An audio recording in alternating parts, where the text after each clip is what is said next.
Un. Salut ma belle gang, François ici. Je suis très heureux de vous retrouver aujourd'hui pour une autre entrevue Reset avec quelqu'un qui est précieux à mon cœur. Mais d'abord et avant tout, avant de vous présenter cette personne-là, je veux juste vous remercier parce que vous m'avez vu en lancement de Reset qui a commencé avec le webinaire Prends ta vie en main. Vous avez été des milliers, près de 17 000 personnes à avoir vécu l'expérience du webinaire gratuit Prends ta vie en main. Et comme vous le savez, c'est pas un webinaire que je garde 48 heures en ligne. Même si vous achetez pas Reset, vous avez acheté aucune de mes formations, ma belle gang, vous allez pouvoir avoir accès à vie. Tout simplement, si vous vous inscrivez à webinairgratuit.ca, vous allez avoir accès à vie à ce webinaire-là avec le MP3 téléchargeable. Puis en plus, si vous êtes inscrit, vous allez recevoir un bonus quelques jours après le webinaire. Je vais juste vous en partager ce bonus-là rapidement. Est-ce que je suis capable de faire ici un share screen? Share screen, ça, c'est quelque chose. J'essaye ça ici, voir si ça marche. Est-ce que, je ne sais pas s'il y a du monde qui sont avec moi présentement, mais je ne sais pas si vous avez vécu l'expérience de la méditation, la totale que je vous ai partagée, une méditation de 40 minutes. Vous avez le MP3 téléchargeable et tout ça. Vous avez été en fait près de 5000 personnes à vivre l'expérience de la méditation la totale. Ceux et celles qui s'étaient inscrits à Prends ta vie en main. Vous avez reçu ça cette semaine. Vous m'avez couvert de messages comme de quoi ça vous avait fait du bien, ça vous avait fait vibrer, quoi que ce soit. Il y en a beaucoup qui ont décidé de joindre l'aventure de Reset suite à cette méditation-là parce que c'est bien beau de dire aux gens à quel point Reset est bon, Reset transforme les vies et après ça, de mettre d'autres personnes à l'avant comme on a fait cette semaine avec mes invités puis qui partagent qu'est-ce que ça fait Reset dans une vie. Mais je me suis dit, pourquoi pas leur faire vivre, entre autres, une des méditations que dans le Reset, puis ils vont observer ce qui se passe à l'intérieur. Parce que le but, c'est toujours d'apprendre à mieux se connaître. Connais-toi toi-même. Tourner ton regard vers l'intérieur, comprendre de quoi tu es fait, en fait, tes blessures, tes schémas, tes croyances limitantes, ton potentiel, ton énergie, comment tu es fait, puis comment faire pour être un bon alchimiste pour s'assurer d'avoir une vie remplie de sens et de conscience et connaître le véritable bonheur, mais le véritable bonheur, c'est toi qui connais la recette de ce véritable bonheur-là. Donc, pour avoir la méditation, je ne sais pas s'il y a des gens qui sont avec moi présentement, on est 71. Pour avoir la méditation, il fallait t'inscrire à www.webinairgratuit.ca. Donc, premièrement, merci énormément de vos nombreux commentaires, de vos nombreux témoignages. On a fait 7 jours de live avec des participants de Reset. Vous avez été là pour les soutenir. Ça leur a fait du bien. Ils étaient fiers de sortir de leur zone de confort. Moi, j'étais fier de les voir sortir de leur zone de confort parce que faut comprendre que ceux et celles qui me suivent depuis 6 mois, depuis 1 an, depuis 3 ans, qui marchent le terrain avec moi, mais on a grandi ensemble. Oui, je les ai vus grandir, mais moi, je me suis tellement transformé. C'est ça l'affaire. Moi, je ne suis pas un coach parvenu ou un mentor ou un formateur parvenu, en fait. Je grandis encore. Je meurs et je renais, et je meurs et je renais, je me réinvente. Parfois, j'ai l'impression de faire des sauts quantiques. Je manifeste dans ma vie une vie qui est remplie de sens aujourd'hui et de voir que je suis loin d'être toute seule aujourd'hui, la gang. Mais pour moi, c'est ce qui me met un baume sur le cœur en me disant « Wow, on est en train de changer le monde. » Et moi, profondément, j'y crois au changement qu'on est en train de faire dans le monde. Alors, les portes de Reset ferment lundi le 27. Donc, il nous reste 2 jours, ceux et celles qui ont un intérêt. Il reste 2 jours pour rejoindre l'aventure de Reset. Après ça, ça va aller en 2021. Donc, je fais seulement une cohorte par année et on ouvre on commence l'aventure le 9 février prochain.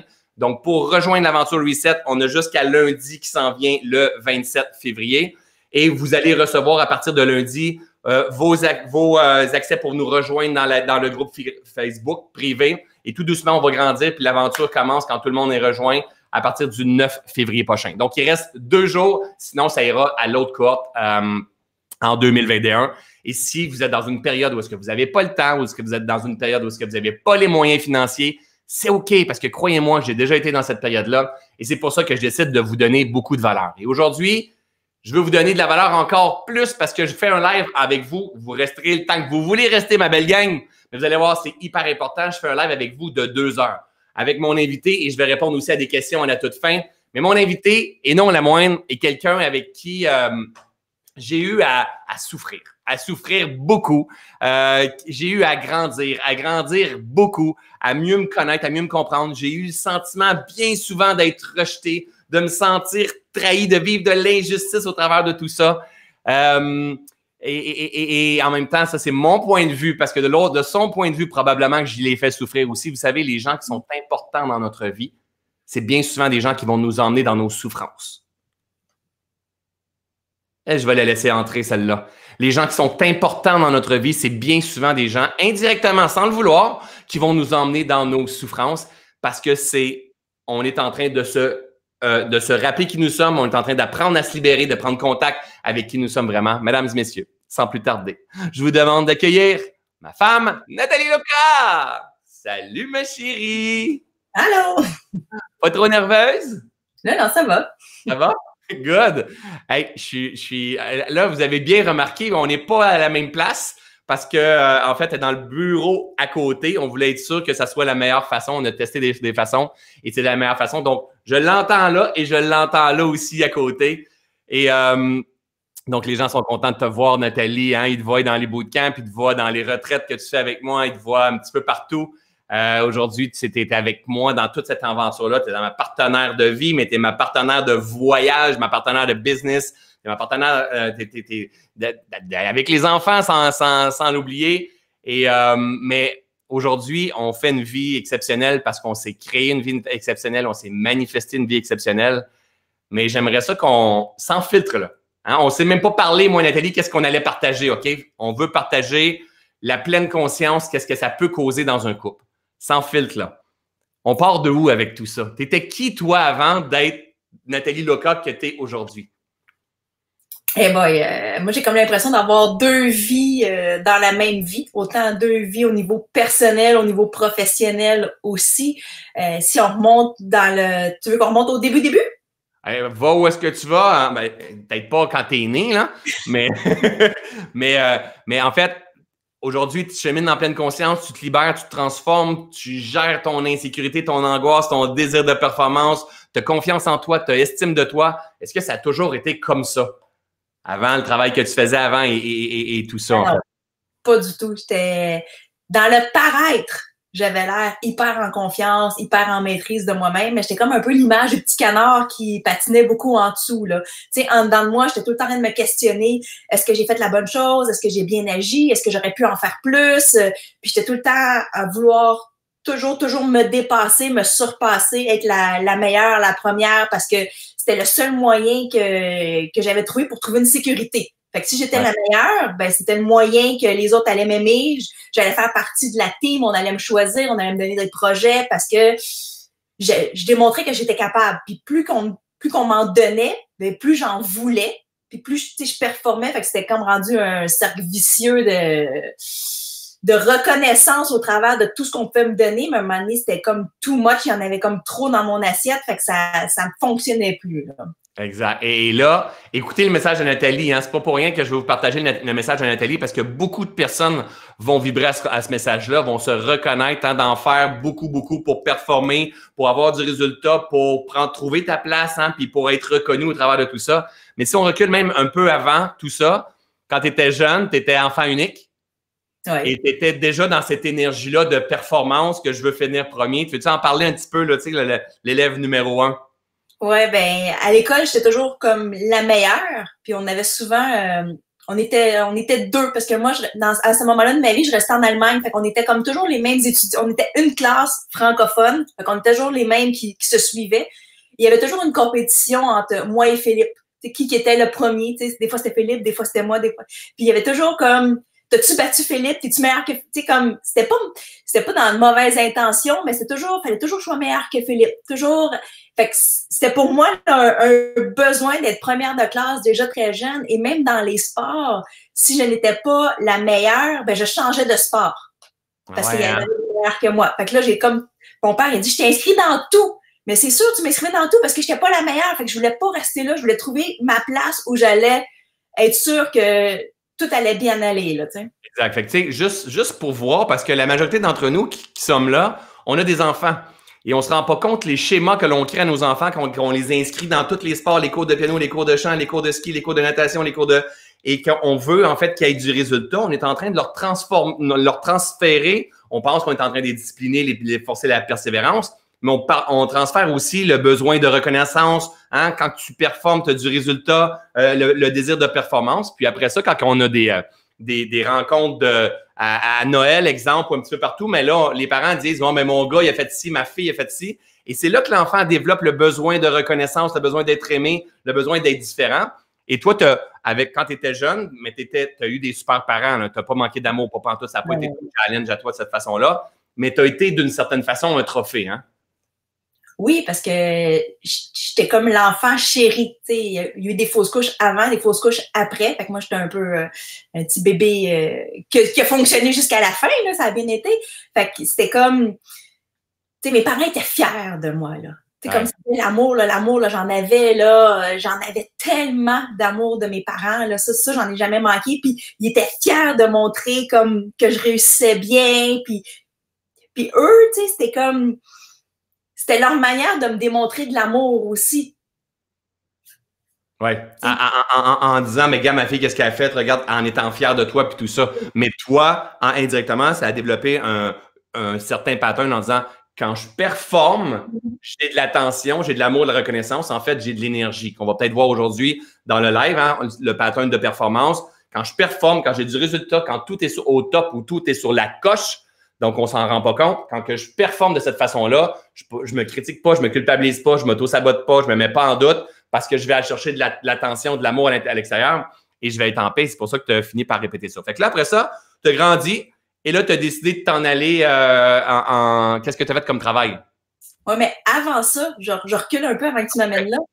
Tu sais, moi, je savais pas ce que je voulais faire dans la vie. Fait que, tu sais, j'avais des bonnes notes à l'école. Fait que j'ai dit, OK, parfait, on va aller en sciences de la nature pour ouvrir toutes les portes. Puis là, après ça, j'ai décidé d'aller en technique policière. Après avoir fait mes 2 ans de cégep, j'étais allée en technique policière, faire mes 3 ans. Puis pour moi, c'est inconcevable de pas aller à l'université aussi. Ouais. Parce que dans ma tête, si j'avais pas mon bac, j'avais comme pas réussi mes études. Fait que je pouvais pas juste faire une technique. Fait que je faisais ma technique de jour et j'étais en train de faire l'université le soir. Parce que dans ma tête, l'école va jusqu'à l'université. Fait que là, je faisais doubles études en même temps, plus le travail la fin de semaine pour arriver à manager aussi tout ça. Fait que c'était comme go, école, parce que c'est intense, là, tu sais, deux programmes en même temps. Puis habituellement, t'en fais un, mais t'en fais pas 2. Là, moi, c'était comme 2 de front, plus la job, plus toute la vie normale d'une fille de 17-18 ans. Là. Ça fait que là, tu performais, en fait, tu avais le profond sentiment de ne pas être assez. Oui. C'est exactement. Ouais, que je ne serais pas assez si je n'aurais pas un diplôme universitaire. Fait que pour moi, c'est inconcevable de juste avoir un diplôme en sciences de la nature, une technique policière. Il me fallait aussi le bout de papier université. Exact. Et quand tu as eu le bout de papier université, est-ce que tu t'es sentie complète? Non. Non, c'est ça, en fait, parce qu'il y avait une carence derrière ça. C'est important de le comprendre, ce schéma-là, parce qu'on peut fonctionner tout le temps comme ça, avoir toujours le sentiment qu'il nous manque quelque chose de vide, puis de courir après, puis de fitter dans un moule. Et là, tu as décidé d'aller en technique policière en grande partie, ma chérie, parce que il y avait tu savais pas exactement qu'est-ce que tu voulais faire, hein, puis il y avait un besoin de sécurité d'une certaine façon que tu voulais combler. Oui, parce que moi, je savais tellement pas ce que je voulais faire. J'allais voir des orienteurs, puis ils te font passer une batterie de tests. Puis je vais toujours m'en rappeler. Il me dit, c'est quoi ton critère le plus important pour ton choix de carrière? Puis à ce moment-là, j'ai répondu, ben moi, je veux une paye tous les jeudis fixes jusqu'à la fin de ma vie. Je veux pas avoir à me soucier de mon travail pour toute ma vie. Fait que ça restreignait tous les choix devant moi là, que j'aurais pu fitter au point de vue des tests d'orientation. Ben là, ça en enlevait plein de jobs parce que des jobs sûrs à vie, ben il n'y en avait pas tant que ça devant moi. Fait que ça le restreint mon choix. Puis après ça, je me suis dit, OK, ben moi, j'ai le goût d'aider les gens. Fait que police, c'était dans mon choix. Ben, on va aller dans police, tu sais. Ouais. Et là, tu as été combien de là? Tu as été dans la police pendant un bon bout. Tu t'es spécialisé encore dans la police. Tu as aidé plein de personnes. Tu t'es quand même réalisé pendant un certain temps dans la police, là, vraiment pendant un bon bout de temps, là. Oui, tout à fait. Ça venait combler un besoin d'aider les autres, tu sais, de me sentir utile parce que j'ai fait j'ai fait très peu de patrouille. J'ai fait 3 ans de patrouille. Par ça, j'ai toujours été dans les enquêtes spécialisées. Puis ce besoin-là d'aider one-to-one avec les victimes et tout ça, ça venait me remplir à l'intérieur. Tu sais, jusqu'à un moment donné où à la fin, je travaillais en agression sexuelle, puis je faisais beaucoup de dossiers d'enfants et j'étais plus capable de me protéger par rapport aux histoires que j'entendais. C'était rendu que ça m'atteignait personnellement. Fait que j'avais plus la barrière que j'étais capable d'avoir pendant tant d'années. J'étais fatiguée, j'étais comme, on se le cachera pas, là, j'étais en burn-out non admis parce que je voulais pas l'admettre, mais tu sais, j'arrivais des fois devant la bâtisse, j'avais juste le goût de pleurer, j'arrivais le soir, j'étais complètement détruite, je dormais plus, j'avais des problèmes d'estomac, tu sais, j'étais en plein dedans, mais trop orgueilleuse pour admettre que j'avais atteint ma limite, mais je voulais pas le dire, tu sais. Et là, ça faisait combien de temps que tu travaillais dans la police à ce moment-là? 15 ans.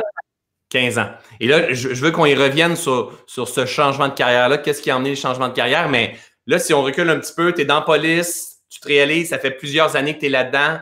Et point de vue professionnel, ça se passe super bien. Vraiment bien. Là. Je ne pourrais pas demander mieux. Là.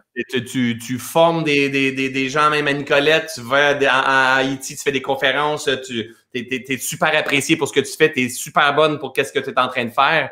Mais de point de vue personnel, avant que moi j'arrive, mettons, dans la vie, là, c'est que tu n'as plus un challenge. Même moi, quand je suis arrivé, ça a été un challenge aussi. On va en parler aussi. Mais point de vue personnel, même si, tu sais, des fois, il y a des gens qui vont dire, mais moi, professionnel, ça se passe super bien, mon problème est personnel.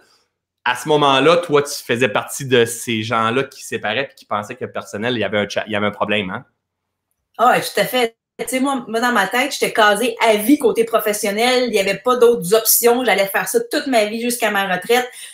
Jamais j'aurais cru quitter un jour la police. Ça, c'était comme inconcevable il y a quelques années avant que je fasse le geste.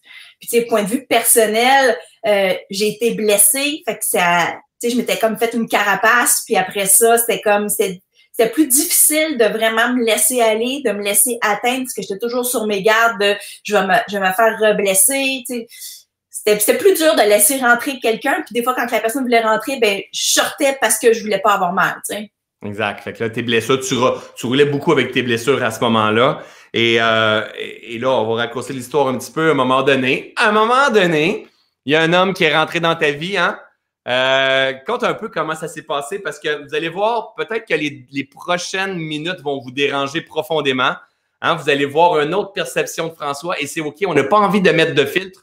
On a envie de montrer comment ça peut se passer dans la vie puis comment tout change. C'est l'enseignement le plus puissant. Il n'y a rien qui ne change pas, la gang. Donc, comment ça s'est passé, notre rencontre et qu'est-ce qui fait qu'aujourd'hui, on est ensemble, en fait? Ben, quand François est rentré dans ma vie, j'étais comme dans une phase où comme je disais professionnellement, moi, c'était sûr, j'étais casée comme ça, mais il n'y avait plus de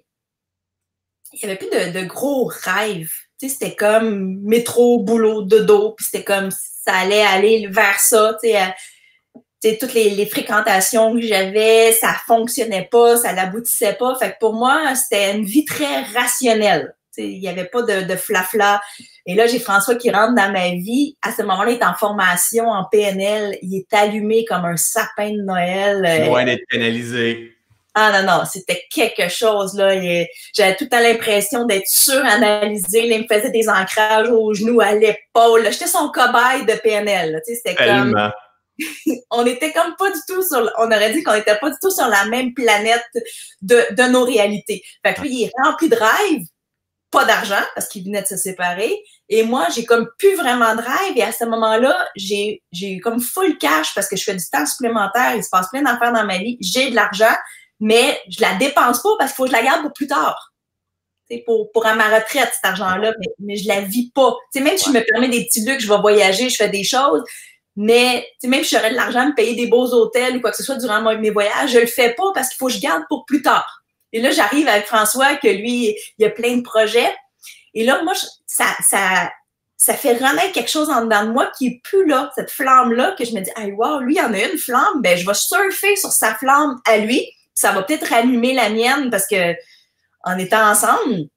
Fait que là, ça fait que graduellement, ben, moi, j'ai investi dans ces projets. T'sais, vu que le défi financier n'est pas pour moi, ben, il veut louer des salles, je paye pour ses salles, il veut faire ci, je paye. Puis là, on se fait des beaux papiers de, éventuellement, tu vas me devoir des dettes. Là, j'ai un tableau de dettes qui commence avec François, là, okay? Puis graduellement, puis lui, il me demande rien, mais moi, spontanément, c'est comme, go, je te le donne. Puis, garde ça là, OK? Garde ça là. Là, la gang, là, c'est super important de ne pas écouter notre histoire, de faire le pont avec votre histoire. Hein, le moment où est-ce que vous avez prêté de l'argent à votre frère, à vos amis, votre ex a mis de l'argent sur votre carte de crédit, vous êtes présentement dans la merde financièrement, vous rencontrez un conjoint qui n'a pas d'argent, vous avez de l'argent, vous ne voulez pas tout payer.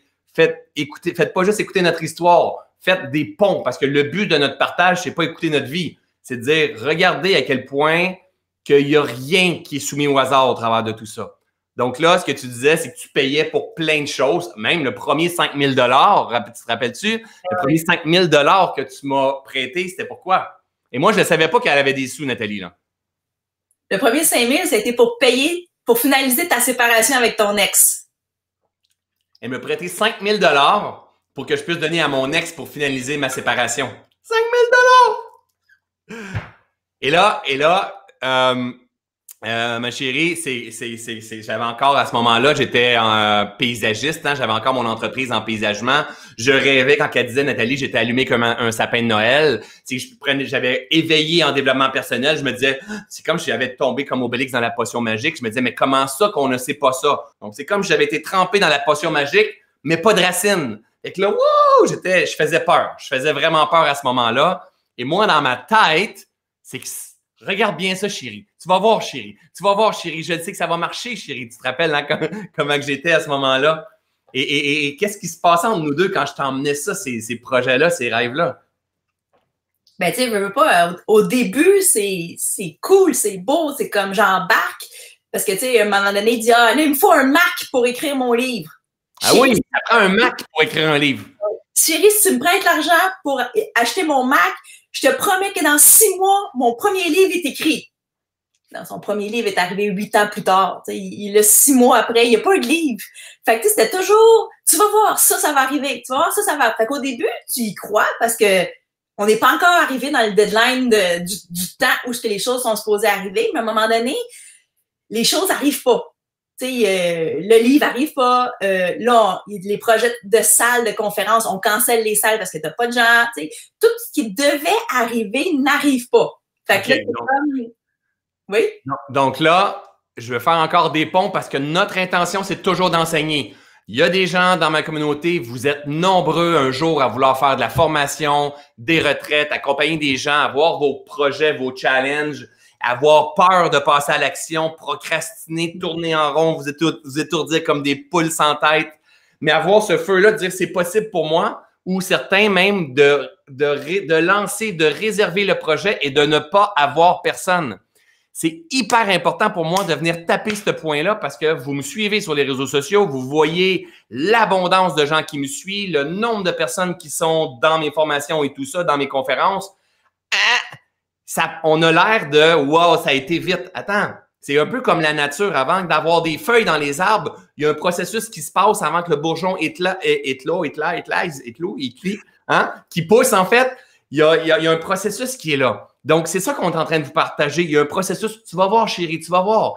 Et je louais des salles, je lançais une formation et il n'y avait pas personne. Et Nathalie, elle allait payer la salle parce qu'on avait cancellé la salle. Ou même des fois, tu te rappelles, chérie, il y avait 2-3 personnes et je ne voulais même pas donner la formation parce qu'il y avait juste 2-3 personnes. C'est arrivé combien de fois, ça? Eh boy, la salle de Boucherville, là, facilement, j'ai dû la canceller 15 fois, là. Avez-vous idée? Ah ouais. 15 fois qu'on a payé dans le vide, dans les délais, là, que tu n'as pas le choix de payer, mais on attendait toujours voir s'il allait avoir des gens, puis on attendait comme le temps, là, on a quand même une pénalité. Mais dans je pense cette année-là, j'ai payé plus de salles non faites que de salles que tu as faites. Ah ben oui, c'est sûr. C'est sûr. C'est sûr. Et là, il n'y avait pas de personne. Fait qu'on cancellait, on payait la pénalité. Et là, c'était l'histoire. Là, je me disais, ça va marcher. Mais c'était pas nécessairement parce que j'étais persévérant. Oui, il y avait une persévérance, mais j'étais porté par quelque chose. Jamais j'aurais cru que ça aurait marché comme ça marche aujourd'hui. Vous savez, ce qui doit se passer va se passer de toute façon. C'est ce qui devait se passer parce que Nathalie, hein, autant que moi, Nathalie, elle me prêtait des sous, elle investissait en moi, elle payait mes tickets. Je te rappelle d'avoir déjà été payé des tickets pour moi, chérie. Je prenais des contraventions. Je n'avais pas les moyens de les payer. C'est Nathalie qui allait payer des contraventions. Il n'y avait pas d'argent qui rentrait. au travers de qu'est-ce que je déployais, en fait. Et quand il rentrait de l'argent, qu'est-ce que je faisais avec mon argent? Il allait s'acheter des cadeaux pour se gâter. Il faisait. Quand il rentrait de l'argent, je me rappelle comme si c'était hier une fois, quand il rentrait un montant pas si mal, j'étais allé m'acheter un iPad. Parce que vous savez qu'on a besoin d'avoir un iPad. C'est super important. Puis après ça, je m'achetais une caméra parce que ça prend une certaine caméra pour faire des vidéos. Puis après ça, un fond vert, puis j'avais besoin d'une caméra puis un logiciel. J'étais toujours en train d'acheter des choses. J'avais toujours l'impression, j'étais dans cette énergie-là à ce moment-là, qu'il me manquait quelque chose avant de pouvoir avoir du succès. Et là, ça la mettait en réaction parce que quelle est la plus grande blessure que tu portes? L'injustice. Elle porte l'injustice. Et c'est ça qu'on doit comprendre, la gang, quand on est seul ou qu'on soit en couple, c'est les blessures qui nous drivent et c'est les blessures qui font qu'on attire certaines situations dans notre vie. Nathalie, elle avait peur, hein? Sa mère, elle lui avait partagé un message. Mais vas-y, c'est trop important ça, que tu partages qu'est-ce que ta mère t'a dit avant de partir, en fait. Moi, ma mère est morte, j'avais 19 ans. Fait que, à ce moment-là, peu de temps avant de mourir, elle m'avait dit « Tu vas avoir un héritage, mais je vais te le donner en tranches d'âge. Comme ça, tu vas avoir une partie quand… » Tu sais, on le savait là, qu'elle allait mourir. Tu vas avoir une partie au décès. Et là, après ça, si jamais tu te fais avoir dans la vie, ben tu vas avoir une autre partie à 21 ans. Puis si à 21 ans, tu te fais encore avoir par un gars, ben tu vas avoir ta dernière tranche à 25 ans. Puis à 25 ans, ben là, j'espère que tu vas avoir appris tes expériences avant pour plus te refaire avoir puis pour pas perdre ton argent. Mais moi, j'ai rencontré François, j'avais 30 ans. Et j'avais déjà tout mon argent. I'm an excellent receiver. Hein? Moi, je l'ai attiré, elle était pleine de cash, juste pour moi. C'était génial, ça. Et là, il y a du monde là, qui porte l'injustice, qui sont en train d'écouter puis qui sont en train de moins m'aimer. Ils font comme, François, tu me fais chier. Mais vous devez comprendre, c'est que c'est votre blessure d'injustice qui vibre. Quand vous entendez un message comme ça, c'est la blessure d'injustice. C'est l'histoire, Nathalie. Vous percevez au travers vos yeux, au travers vos sens, mais l'expérience se vit en l'intérieur de vous. Si vous êtes le moindrement en réaction, hein, parce qu'en fait, la réalité, c'est que j'ai tout rempli les cartes de crédit à Nathalie. J'ai tout vidé au complet son compte de banque. J'ai pas fait exprès. J'ai commencé avec 5 $, 10 $, 15 $. Mais vous allez voir, à la fin, l'histoire a complètement changé. Elle a même tourné de bord. OK? Mais si juste en m'entendre dire ça avec détachement, vous vibrez, c'est parce que c'est vos blessures qui sont réactivées. Et cette compréhension-là, elle est hyper importante pour basculer notre réalité. Être en couple, avoir un travail qui fait du sens pour nous, avoir des étoiles dans les yeux, être dans l'abondance. On doit apprendre à mettre le doigt sur nos blessures pour les libérer, pour faire basculer notre réalité. Donc, ta mère, elle te dit, fais attention pour pas te faire avoir puis tout ça. Sa mère était dans une énergie de manque bien souvent. Elle avait c'est une bonne personne. Ça veut pas dire qu'on a des patterns, qu'on n'est pas des bonnes personnes, là. Elle avait des armoires remplies de canage, hein, ma chérie, tu me disais? Oui, parce que pour être sûr qu'on manque de rien. Fait qu'on avait des armoires là, hyper pleines de cannes au cas où qu'il arrive quelque chose. On n'aurait jamais manqué de nourriture chez nous, là. Ouais. Fait que là, ce sentiment de manque-là, hein, c'était pas une énergie d'abondance. Tu peux avoir des armoires pleines, être dans un sentiment de manque. Mais ce sentiment de manque-là, c'est ce que tu partages à tes enfants.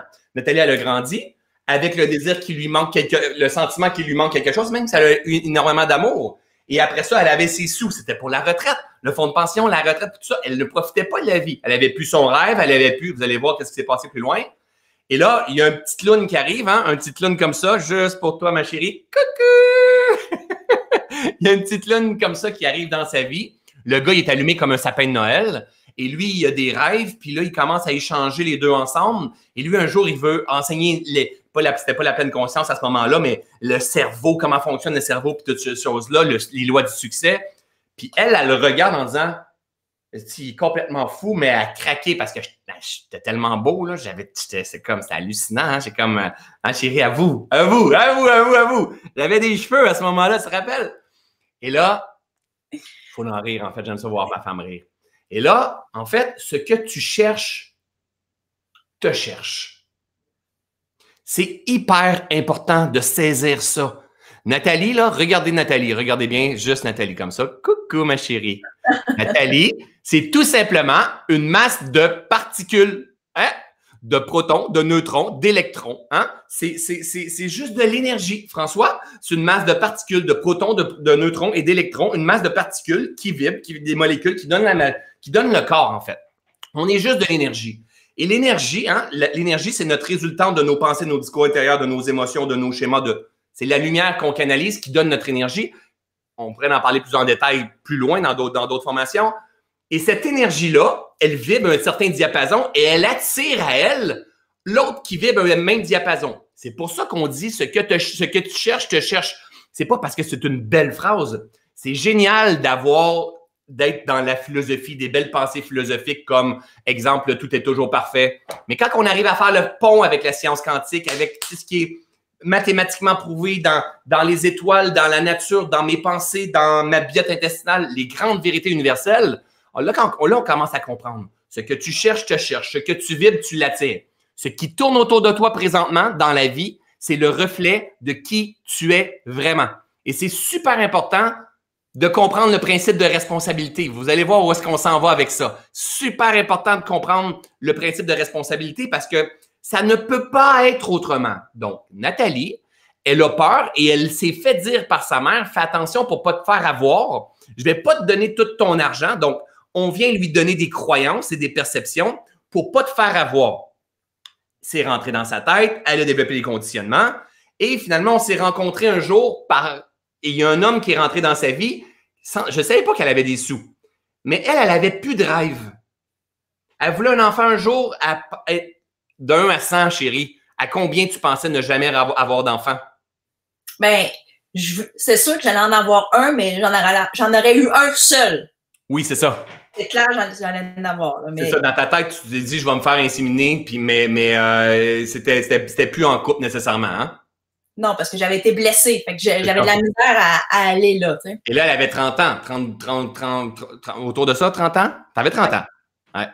Et là, en fait, moi, je suis rentré dans sa vie avec des rêves, avec des projets, avec une fréquence, une vibration. Puis elle est rentrée dans ma vie avec des rêves, avec des projets, avec des fréquences et tout ça. Mais la réalité, c'est qu'on devait se rencontrer.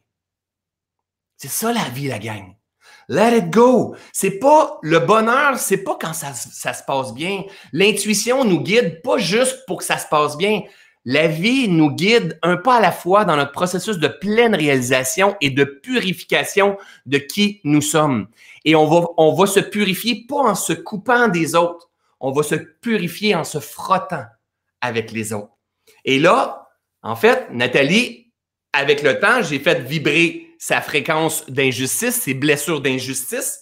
Mais moi, de l'autre côté, elle était elle avait tendance à être rigide et à critiquer. Parce qu'elle avait tendance à critiquer. Si tu es dans le pattern de performance, tu critiques tout le monde, d'accord? Donc, elle avait tendance à me critiquer. Fait que moi, dès que je démarrais un projet, elle critiquait mes projets. Ouais, mais là, puis elle n'était pas d'accord avec moi. Et là, j'avais l'impression d'être trahi, moi. Pas supporté par la femme qui, Chris, ce serait la moindre des choses. J'avais pas d'estime, j'avais pas de confiance de moi en ce moment.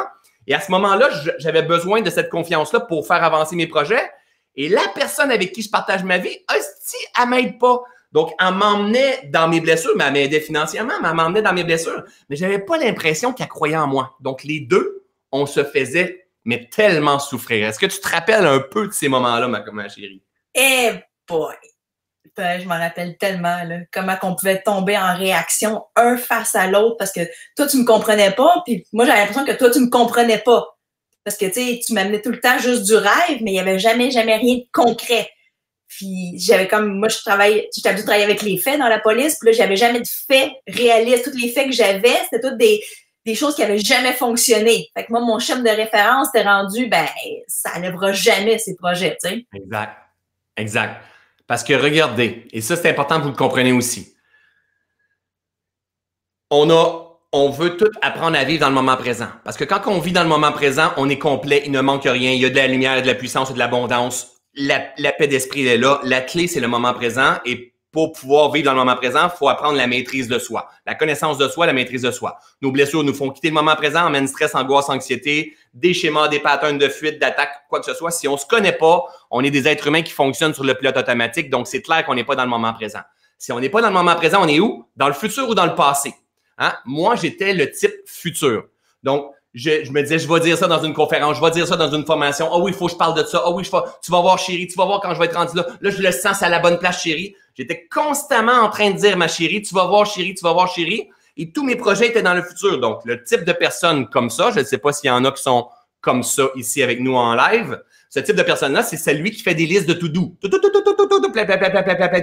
Là, je vais faire ça, je vais faire ça, je vais faire ça. Puis, il refait toujours sa liste de to-do. Mais moi, ma femme que j'ai rencontrée, elle n'était pas le même type que moi. Elle était le type passé. Pourquoi tu étais conditionné au type passé, toi, ma chérie? Justement, comme je disais, moi, j'avais besoin de faits. J'étais habituée de travailler avec les faits. Fait que, tu sais, toutes les références de ce qui arrive dans la vie, c'est toujours une référence de ce qui s'est passé avant. Fait que c'est des situations qui se reproduisent. Fait que moi, c'était toujours, ben, tu vois, ça s'est pas passé. Tu vois, ça, t'avais dit ça, il n'y a pas eu de livre. T'as dit ça, il n'y a pas eu de formation. T'as dit ça, il n'y a pas eu de conférence. Fait que c'est toujours, je pesais sur le bobo que t'as dit ça, puis ça arrive jamais. Exact. Et son intention, c'était pas de peser sur le bobo. C'est que elle, si moi j'ai dit, tu vas voir chérie, ça va marcher, là, je le crois, je pense que ça va marcher, puis je vais faire la série d'efforts. Puis il n'y avait pas de résultat. Elle a tombé dans son injustice parce qu'encore une fois, c'est moi qui paye tout ça. J'étais assez tanné de payer tout ça. Fait qu'elle, elle disait, mais oui, tu me dis ça la dernière fois que ça va marcher, puis là, ça n'a pas marché. Donc, ses conditionnements, c'est, elle va pas dans le futur pour pas souffrir parce que dans le passé, les faits, c'est ça. Et elle, quand elle se présentait, quand elle était enquêteur au crime majeur, quand elle se présentait devant le juge, j'avais besoin de faits concrets. Et là, quand elle était dans son modèle par défaut, sur le pilote automatique, et moi, j'étais sur le pilote automatique pas canalisé, écoute, c'était boum, boum, boum. Et pourtant, quand les deux, on était dans le présent, on se regardait, je me rappelle comme si c'était hier, on se regardait dans les yeux, puis elle pleurait tout le temps au début, en plus, dans notre relation. Tous les jours, tu pleurais tout le temps, tu pleurais, mais de souffrance, de bonheur, de tristesse, de réalisation, de gratitude, tu pleurais tout le temps. Et c'est parfait. Mais quand on se regardait dans les yeux, on était tellement connectés.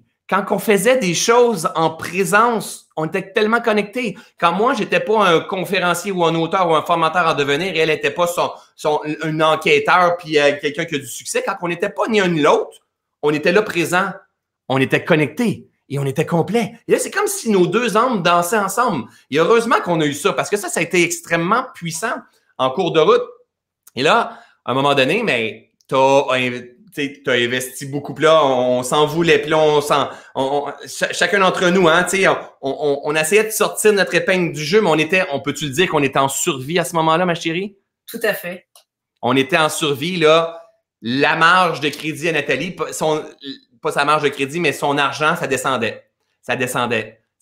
Fait qu'imaginez si ça se descend comme ça se peut-tu que le doute vienne entrer? Et là, qu'est-ce qui venait? Est-ce que tu te rappelles qu'est-ce qui venait à ton esprit quand tu voyais ça descendre comme ça et qu'il n'y avait pas nécessairement de résultat? Ben, c'est comme on va vraiment tout perdre, tu sais. Il n'y en aura plus d'argent. Fait que par chance que j'ai ma job sécure qui me permet de rentrer un salaire, qui me permet de vivre. Mais pour tout le reste, c'est comme c'était vraiment sur une pente descendante, il n'y en aura plus, là. Ouais, et là, c'est beau ce que tu viens de dire, on va tout perdre. Mais la vraie pensée, est-ce que c'était ça? Non, c'est je vais tout perdre.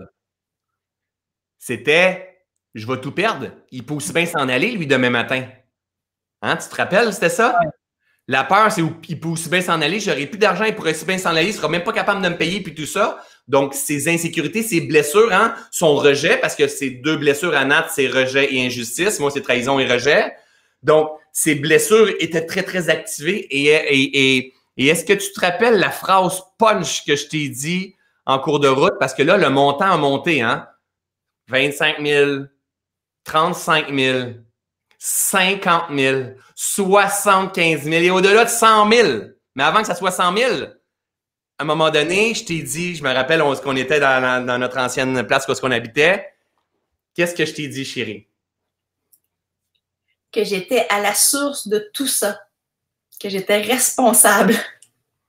J'ai dit à ma femme, parce que vous savez, c'est celles qui me suivent depuis un bout, la phrase pivot qui m'a fait comprendre le potentiel humain a été « Nous sommes à la source de tout ce qui se présente dans notre vie. » Moi, quand j'ai entendu cette phrase-là, il y a de ça à la naissance de mon fils, 14 ans.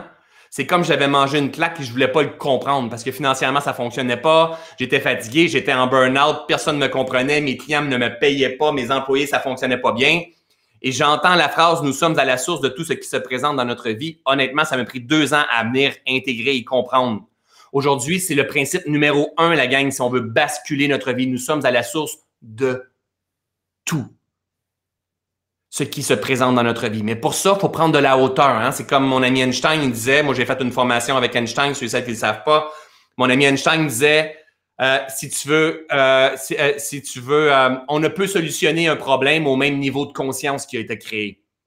Que tu aies de la difficulté à libérer ta perception d'avoir, tu as été abusé, tu as vécu quelque chose avec ton ex, des problèmes financiers qui à répétition, tu es dans la solitude, tu n'as pas d'estime de toi ou quoi que ce soit, pour arriver à libérer ces cadenas-là, ces perceptions limitantes-là, ces blessures-là, tu vas avoir absolument besoin de prendre de la hauteur au niveau de l'énergie, au niveau de ton âme, une meilleure compréhension de toi, une meilleure maîtrise de toi.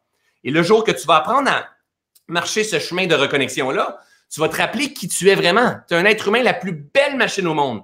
Et le jour où tu vas commencer à prendre ton principe de responsabilité, tu vas commencer à transformer ta vie. Mais littéralement. Mais tant aussi longtemps qu'on ne prend pas le principe de responsabilité, que nous sommes à la source de tout ce qui se présente dans notre vie, on rumine. On est dans nos blessures, trahison, rejet, abandon, humiliation, injustice. On vit dans les mêmes problèmes financiers, on leur fait des mêmes propositions de faillite, nos affaires ne décollent pas, on vit, je sais pas, c'est la faute des autres, on cherche un coupable, on cherche à performer pour avoir de l'amour et de la reconnaissance. On vit l'enfer ici. Vous savez, l'enfer, c'est pas à la fin de la vie. L'enfer, c'est ici si on vit pas en pleine conscience, mais le paradis, c'est ici si on vit en pleine conscience. Chérie, ce principe, on s'entend qu'à ce moment-là, quand que je t'ai dit ça, on ne maîtrisait pas autant qu'aujourd'hui, on maîtrise tous ces enseignements-là. Hein? Mais j'y croyais profondément. Tu es à la source de tout ce qui se présente. J'ai pris ton argent, tu m'as le donné à coût de 1000, 500 $, 800 $, 300 $, puis tout ça, qui est devenu un 75 000 $, mais la réalité, elle n'est pas là pour me sauver et je ne suis pas là pour la sauver. Rien n'est soumis au hasard dans la vie, tout est toujours parfait. Par contre, notre job, c'est d'apprendre à se purifier, à se libérer pour que ce genre d'affaires-là arrête de se produire. Donc, moi et Nathalie, on s'est rencontrés pour se purifier et se libérer. Quand je t'ai dit ça, chérie, ça faisait un bout qu'on baignait là-dedans, est-ce que c'était difficile pour toi de venir intégrer ce principe-là? Hey, tout à fait, moi aussi, je ne pensais pas en tout le principe. Ce n'était pas de ma faute, c'était de la tienne. C'est toi qui ne faisais pas tes actions. Moi, je faisais les miennes de mon bord. Toi, tu remplissais pas ta partie de contrat. Fait qu'il n'était pas question, pas en tout, que j'accepte que c'était de ma faute si j'avais plus mon argent. Fallait que je te donne cette responsabilité-là. Comme ça m'enlevait comme la charge de dire, bah, j'ai peut-être fait une erreur. C'est comme, moi, c'est correct, mais lui, non, il n'est pas correct. C'était toi le coupable. C'était toi le pas gentil. Ouais. En fait, c'est ça. Quand on ne prend pas notre responsabilité dans la vie, on cherche le coupable. Ma mère, elle me juge. Ma soeur, elle me rejette. Elle trouve que je suis dans une secte. L'autre, elle fait ça. L'autre, elle fait ça. Tout ce qui se passe. Le monde qui me critique sur Internet parce que je suis un gourou, un manipulateur ou quoi que ce soit, tout ce que je perçois, c'est le résultat de qui je suis. Si je suis dans une abondance, c'est le résultat de qui je suis. Si j'ai des problèmes avec, je ne sais pas, mes enfants, mon garçon, des fans ou peu importe ce qui se passe, c'est une partie de moi que je dois apprendre à nettoyer. C'est juste de l'énergie. Et c'est cette compréhension ultime qu'on doit venir comprendre. Hein, c'est Tesla qui est un de mes bons amis. Tesla qui disait, si tu veux apprendre, non, il disait pas ça. Tesla, il disait, si tu veux comprendre les secrets de l'univers, donc de la vie, si tu veux comprendre les secrets de l'univers, pense en termes de fréquence, de vibration et d'énergie. C'est juste ça. Je suis heureux. Je suis malheureux. Et cette fréquence-là, elle est attractive, avec des grandes vérités universelles, le changement, les cycles, les causes à effet, l'attraction, répulsion, toutes ces grandes vérités-là. Et nous, on est des alchimistes. On manifeste une vie dans le monde extérieur, que l'on vit dans notre monde intérieur, qui est le reflet de ce qui est là. Donc, Nathalie et moi, on s'est rencontrés pour venir se purifier, se libérer. Si, exemple, pendant cette période de souffrance-là, parce qu'on est rendu ailleurs dans ce cheminement-là, Nathalie, elle aurait coupé les ponts. Elle aurait tourné son regard vers quelqu'un d'autre et elle aurait manifesté encore quelqu'un qui vient vivre la même chose. Donc, c'est pour ça qu'il y a des gens qui trouvent des personnes alcooliques à répétition, qui se font battre à répétition, qui sont pas respectés, qui se font trahir, être cocu ou quoi que ce soit. C'est dans la fréquence vibratoire qu'ils portent. Mais la personne qui prend pas son principe de responsabilité est en train de m'écouter en disant là, wow, toujours bien des limites. Eh oui. Et c'est ce chiffre de conscience-là qu'on doit venir faire. Donc, moi, dans mes enseignements, je suis pas là pour faire plaisir à tout le monde. Je suis là pour aider les gens à revenir le plus proche de la source possible. Vous êtes la plus belle merveille du monde. Vous venez ici expérimenter un processus de purification, de libération, et pour ça, on a besoin de se rappeler. Et les expériences que l'on va vivre, les situations que l'on va vivre ne seront jamais comme on veut. Il y en a qui sont peut-être déguisés sur une faillite, un cancer, un accident d'auto, une perte de jambes. Ils vont perdre leurs parents à l'âge de 2 ans. Ils vont vivre de l'abandon, c'est des défis différents à chaque personne. Que tu aies été abusé, que tu aies été séquestré, que tu aies été abandonné à l'âge d'1 an, tu as aujourd'hui, si tu es en train d'écouter cette vidéo-là, si tu as ça, bien sûr, toutes les ressources pour transformer ta vie et retrouver la vitalité à l'intérieur de toi et faire la paix avec qui tu es, dans tes perceptions, dans tes fréquences et être en vie, le temps que tu es en vie, de savourer le voyage. Donc, moi, Nathalie, quand on a, tu sais, c'était une situation de conflit, on a eu besoin de travailler les deux ensemble. Ça a pris combien de temps, ma chérie, honnêtement, avant que tu l'intègres, ce processus de responsabilité-là?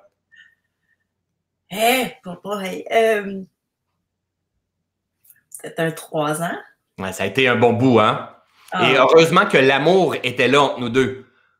Et on n'est pas là pour sauver l'autre. Et ça a été, Nathalie, en ne comprenant pas certaines choses, bien souvent, elle est venue m'enseigner l'amour inconditionnel. Elle est venue m'enseigner, entre autres, Nathalie, elle est venue m'enseigner le respect des rythmes d'apprentissage de chacun. Dans un couple, on comprend pas à la même vitesse. On n'est pas exactement pareil. Hein? Nathalie, elle a des facultés très développées que moi, je n'ai pas. Et moi, la même affaire, des facultés ou des capacités plus développées, plus faciles qu'elle, c'est plus challengeant. Mais on a appris à se connaître au travers de tout ça. Hey, regardez, à un moment donné, on a fait des retraites. Pas on enseignait, mais on allait suivre des retraites, notamment Vipassana. Et à un moment donné, j'en ai fait plusieurs et je revenais. Puis à un moment donné, j'ai comme chérie, je le sais. Là, je vais démarrer un mouvement qui s'appelle Inspire-toi. Hein? Et là, ce mouvement-là, je vais inviter des gens sur une scène, là, je le sens. Là. Puis là, on va faire comprendre la conscience, la spiritualité aux gens. On va rendre ça accessible. On va vendre des billets 20 $. Puis là, elle m'écoute. Puis elle a vu plein de projets de moi. Elle fait comme moi, ouais. Et là, je méditais. Puis là, le lendemain, je me lève. Puis je me dis, chérie, j'ai une idée. Ah, tu te rappelles-tu, c'est quoi que je te dis comme idée, ma chérie? Ah là, c'est là que tu voulais faire ton programme de méditation. Non. Inspire-toi à 20 $ après ça. Là, ça allait être gratuit. Ça va être gratuit. Donc, mon projet d'Inspire-toi, d'emmener la conscience, la spiritualité accessible à tous, parce que je m'étais rendu compte que je voulais prendre une place en développement personnel, mais le modèle que j'étais, je ne le voyais pas. Donc, je me suis dit, on va le créer. On va créer un mouvement. Je vais faire venir d'autres personnes sur ma scène. Je vais avoir une salle de 100 personnes, éventuellement 200 personnes peut-être. Puis un jour, ça serait vraiment cool. On va ouvrir, on va avoir 300 personnes. Puis à un moment donné, dans une méditation, ça a fait comme, ça ne sera pas payant à 20 $, ça va être gratuit. Et quand j'y ai emmené ça, elle avait déjà financé beaucoup de choses en cours de route.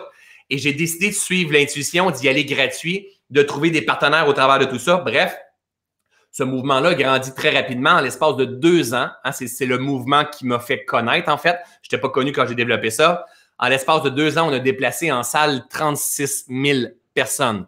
On a des gens comme David Lefrançois, Martin Latulippe, Lise Bourbeau, Chantal Lacroix, Jérémy Demé. Bref, on a eu des conférenciers exceptionnels sur cette scène-là et c'était gratuit. Le but, c'était de laisser passer la vie. À ce moment-là, je ne le comprenais pas comme ça. Laisse la vie passer à travers toi. Sois un véhicule, fais ce que tu as à faire, puis trust the process. Et je me rappelle comme si c'était hier, dans ces événements-là, on avait Martin Latulippe qui faisait des sous, Lise Bourbeau qui vendait des livres à tonnes, on avait Christian Limoges, des produits nutrition, puis tout ça, ils faisaient tout de l'argent. Et moi, je finissais, hein, chérie, les soirées, on s'était donné comme des fous, puis on faisait 0. Et encore une fois, on n'emmenait pas des sous. Et à un moment donné, j'ai une idée exceptionnelle. Je reviens d'une autre retraite de méditation et je dis, chérie, je vais faire un programme de méditation. Parce que quand j'ai terminé la retraite Vipassana, je ne me rappelle plus ça fait combien de retraites que je faisais à ce moment-là, mettons 8-9, et j'étais allé reconduire quelqu'un chez lui et cette personne-là avait fait comme 20 ou 25 Vipassana partout dans le monde et on échangeait en auto et j'avais une compréhension plus juste que lui et le gars m'a demandé de l'accompagner. Donc, quand je suis revenu, je me suis dit, il y a quelque chose que je comprends que les gens ne comprennent pas et je vais développer un programme de méditation. Te rappelles-tu ta réaction à ce moment-là, ma cocotte? Ben, je t'ai clairement dit qu'est-ce que tu vas leur enseigner. Tu sais, inspire, expire, puis ça faisait un non-sens pour moi, là. Donc, elle parle avec toute sa belle énergie, sa douceur que l'on aime tant, ma chérie. Mais là, quand je lui ai dit, je vais faire un programme de méditation là, en ligne, ça va être cool, tout ça, puis elle a fait comme, mais là, qu'est-ce que tu vas leur dire? Hein? Inspire, expire. Qu'est-ce que tu veux dire dans un programme de méditation? Inspire, expire. Et là, encore une fois, je me suis senti rejeté et trahi de ma femme. Mais la réalité, c'est exactement ce que je devais vivre parce qu'elle était en train de challenger mon estime de soi, ma confiance en soi. Quand les gens nous ébranlent, tout ce que ça fait, c'est pour rester solide, tu n'auras pas le choix un jour de tourner ton regard vers l'intérieur. Et c'est la seule place qu'on doit porter notre regard, la gang. Parce que si tu t'attends à voir la reconnaissance puis que tout le monde te soutienne, tu es dans la merde. Ça avancera jamais tes projets. Va falloir que tu apprennes à tourner ton regard vers l'intérieur. Ma femme, sans le savoir, hein, c'est un homme qui vient marcher le chemin avec moi. Donc, ça aussi, c'est important. Pour arriver à solutionner notre vie, il faut s'élever au niveau de l'homme. Parce que sinon, si on est juste au niveau du petit humain, de la personnalité, on n'arrive pas à comprendre. Mes blessures contre tes blessures, mon argent contre ton argent, mes projets, mes titres, mes certificats, ça ne fonctionne pas, ça. Il faut s'élever au niveau de notre âme. Son âme, qui est venue s'incarner dans ma vie, vivre ensemble, elle est venue me faire vivre ce que j'avais à vivre pour me rappeler qui je suis vraiment. Et en étant pleinement moi-même, mon âme venait faire dans la vie à Nathalie, lui permettre de se rappeler qui elle était vraiment. Comprenez une chose, la gang. Ce n'est jamais un seul côté. C'est impossible. Ce que tu cherches, te cherche. Win-win dans les deux sens. Ça se peut qu'il y ait des blessures, c'est au niveau du corps de souffrance, mais on peut apprendre à purifier tout ça. Bref, j'ai décidé heureusement de commencer à lancer ce programme-là. Et là, ça a été un game changer pour nous. Qu'est-ce qui s'est passé avec tout ça, ma chérie? Ben, tranquillement, l'argent a commencé à rentrer. Puis là, la situation commençait à changer. Là, je voyais du résultat. Je voyais que c'était plus juste parce que, inspire-toi, on était déficitaire. Fait que, on payait pour organiser ces soirées-là. On faisait pas d'argent avec ça. Fait que là, veux pas que ton petit programme, ben, on se mettait un petit peu à faire des sous. Fait que là, ça, tranquillement, il y avait de l'espoir que tout change, là, tu sais. Exact. Et là, à un moment donné, je prenais ces sous-là pour nourrir Inspire-toi. C'est la façon, là, Nathalie, elle payait de moins en moins. Et là, je prenais tous ces sous-là pour nourrir Inspire-toi. Puis à un moment donné, ça a fait comme, mais je vais faire des retraites.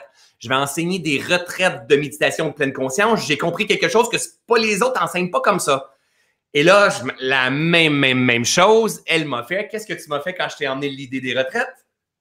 Mais t'es qui, toi, pour enseigner des retraites? Donc là, la gang, vous devez faire le pont avec votre vie. Nathalie, son discours a été « Mais t'es qui, toi, pour enseigner des retraites? » Donc, n'oubliez pas, Nathalie, elle a rencontré un tondeur de pelouse, un paysagiste, qui avait un jour, je vais faire ça, tu vas voir, qui manquait d'ancrage, mais qui avait au moins, qui avait la folie de suivre ses convictions, qui faisait un acte de foi sur la vitalité à l'intérieur de lui. J'étais privilégié d'avoir ça. Et qui était dans ses blessures solidement. Et quand j'ai décidé de créer des retraites, j'avais peur parce que je suis qui? Hein? Le fameux syndrome d'imposteur, ça n'existe pas. Je fais une parenthèse, la gang. Le syndrome de l'imposteur, ça n'existe pas.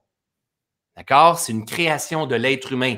Le syndrome de l'imposteur, c'est un manque de connexion et un manque de paix d'esprit. Point. Quand tu es connecté et en paix, tu donnes ce que tu es. Point. That's it. Donc là, on décide de lancer des retraites et ça aussi, ça a été un autre step. Hein, ma chérie? Ben oui, tout à fait, parce que ça... Là, dans les retraites, moi, je prenais de l'implication aussi. J'enseignais le yoga, j'enseignais les modules de respiration. Fait que là, c'est comme si maintenant, on avait un projet où c'était plus juste toi C'était comme on le faisait conjointement ensemble. Puis, tu sais, veux pas, là, on voyait les effets que ça amenait chez les gens, les réponses et le bienfait que ça faisait autant pour eux que pour nous aussi en même temps parce qu'on le vivait. Fait que je commençais à voir que ça amenait vraiment une différence pour nous, là. Exact. Et là, au début, ça nous sortait de notre zone de confort parce que quand on faisait la retraite, Nathalie était à côté, puis je voulais pas être identifié à l'enseignant et la femme à côté parce que tous les sages que je suivais, leur femme est toujours à côté comme ça. Et on voulait, tu te rappelles-tu, chérie, j'ai dit, oh my God, je veux pas être comme Goenka, exemple, là. Puis finalement, ça a rentré dans le moule, puis aujourd'hui, on est super à l'aise, mais c'est ça qui a été le gros point de pivot. C'est que Nathalie, elle s'est sentie impliquée. Nathalie, elle a commencé à enseigner le yoga, elle a vu des transformations chez les gens, mais non seulement des transformations chez les gens, en appliquant. Elle ne pouvait faire autrement que d'avoir une transformation à l'intérieur d'elle. Mais avant le bel petit succès, au travers de tout ça, à un moment donné, on s'est séparés. Ouais. Après un an, on s'est séparés. Parce que là, justement, là, il y avait... quand on disait que ça frottait, pour l'argent, nos réactions, on savait pas trop. Parce qu'à ce moment-là, toi, tu avais un côté impulsif quand même encore assez fort. Non géré, puis quand à un moment donné, ça l'a frotté fort une journée, puis au téléphone, tu me dis, ben si t'es pas contente, ben sac ton camp, c'est fini. Ben moi, j'ai pris ça au pied de la lettre, j'ai sacré mon camp, puis je suis partie. C'est ça que tu veux dans ta vie, tu veux plus que je sois là, ben je serai plus là.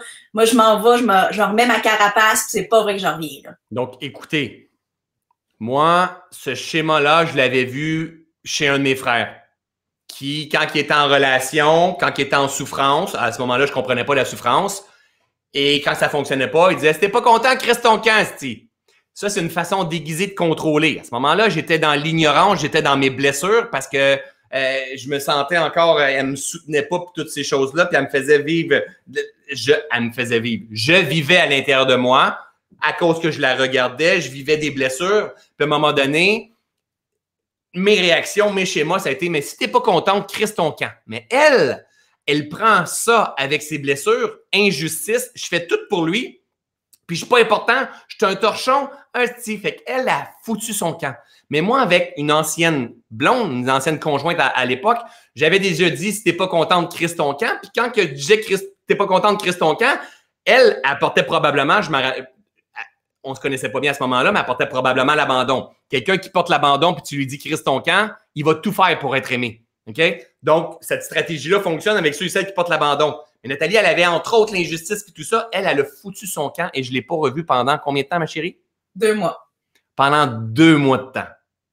Et là, on vous partage tout ça et je vous rappelle, la gang, faites le pont avec votre vie.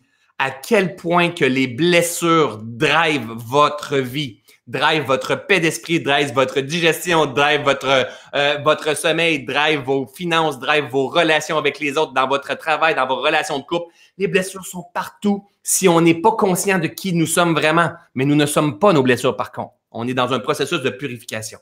Pendant 2 mois de temps, je me suis senti profondément vide. Et là, oh my God! Vous savez, quand que j'avais jamais vécu ça, moi, c'est toujours moi j'avais laissé mes blondes dans le passé, mes conjointes. Et là, Nathalie, j'ai plus de nouvelles, puis on reste à 1h30 de route, en fait, puis j'ai plus de nouvelles d'elle, puis et son monde autour d'elle, tu sais, ils aiment Nathalie, puis ils l'ont vu souffrir, puis ils l'ont vu investir en moi, puis tout ça, fait que ils veulent la protéger, puis ils disent, mais attends un peu, qu'est-ce que tu fais avec un tondeur de pelouse, un paysagiste, tout ça? Parce que dans la police, tout le monde sort avec de la police. Hein? C'est un univers. Et là, moi, je me sens encore plus rejeté. J'ai l'impression que j'étais en train de perdre une deuxième partie de moi. Et là, je me rends compte à quel point qu'elle est hyper importante dans ma vie, parce que je me sentais profondément vide et malheureux. Et qu'est-ce qui s'est passé que ça rebascule, ça?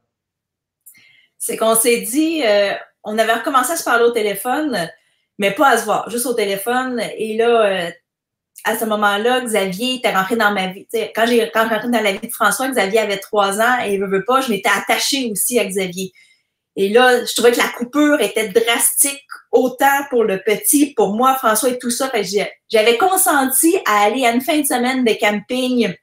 Je pense qu'on était partis au Gunquit, les 3 ensemble pour voir si c'était possible de faire quelque chose ou c'était vraiment la fin. Et si c'était vraiment la fin, ben de bien boucler tout ça autant pour nous deux et pour le petit. Fait que j'avais accepté d'aller en camping avec eux. On fait la fin de semaine de camping.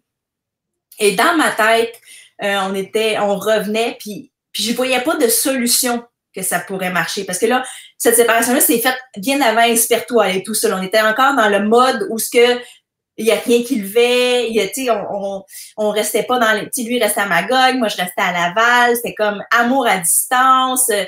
Je voyais pas de possibilité à long terme de créer une union qui fonctionne et que je sois bien au travers de tout ça. Fait que on était en route vers chez lui, puis moi, dans ma tête, c'était, bon, je vais reprendre mon auto, je fais mes adieux au petit, à François, c'est fini, on boucle la boucle comme ça.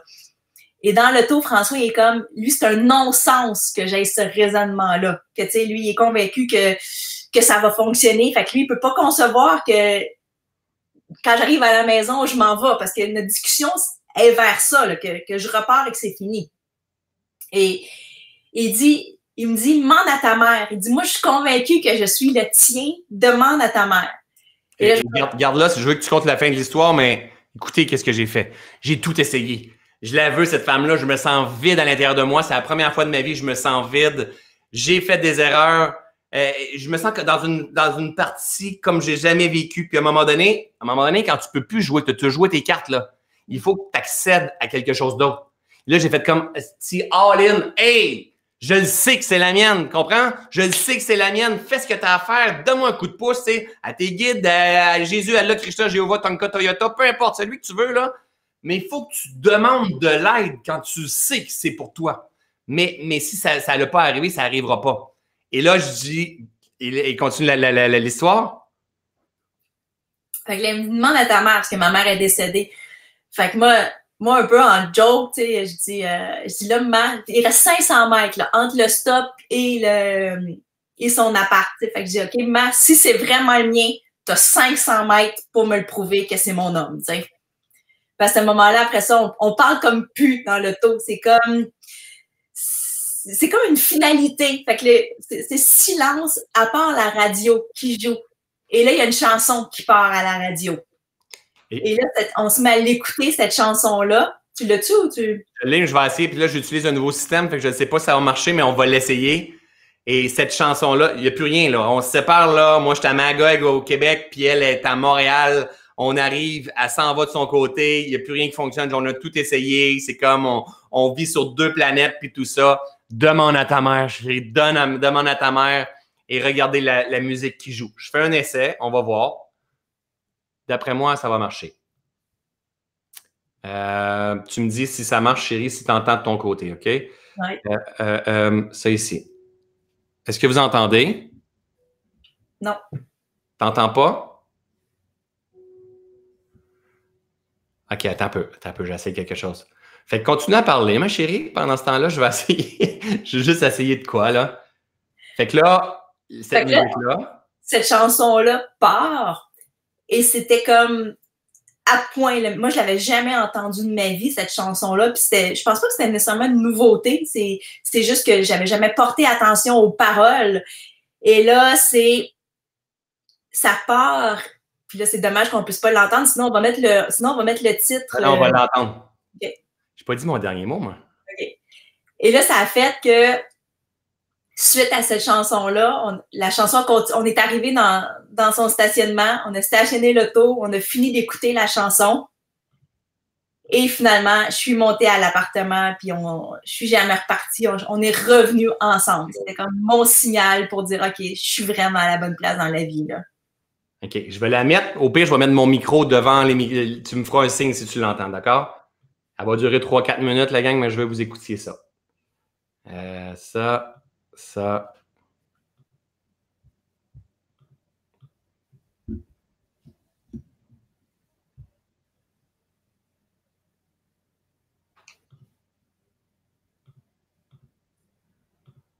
Ah ben, hein? Ah, ça va. OK. Ah oui.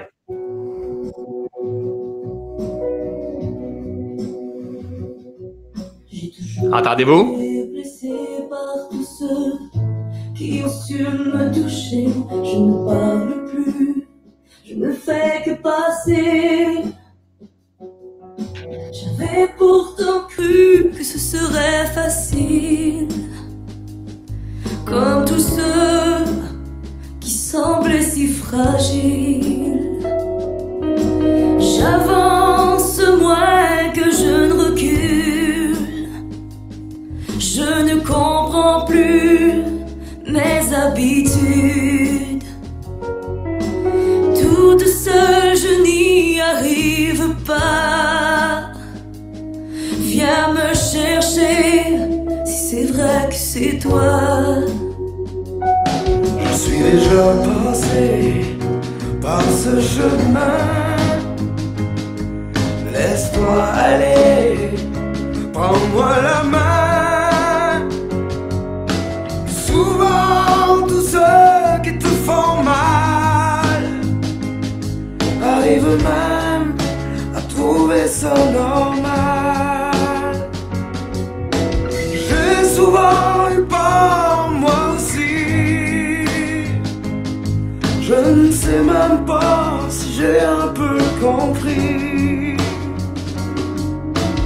Le temps fait souvent bien les choses. C'est ce que je dois te donner, je suppose. Parle-moi, crie-le-moi, pour ensemble comprendre ce qui nous assemble. Chante-moi ce qu'il te reste de voix, pour entendre je t'aime encore une fois. Je ne cherche plus ce qu'il me reste à savoir. Je ne parle plus à ceux qui cherchent à me revoir. J'ai même cru tous ceux qui m'ont appris à mentir. Es-tu celui qui vient vers moi pour m'aider à guérir? Je ne peux te donner ce que je ne trouve pas. Mais après avoir tant cherché, enfin te voilà. Si sur notre route tu ne trouves qu'une trace de pas, c'est parce que je te porterai dans mes bras.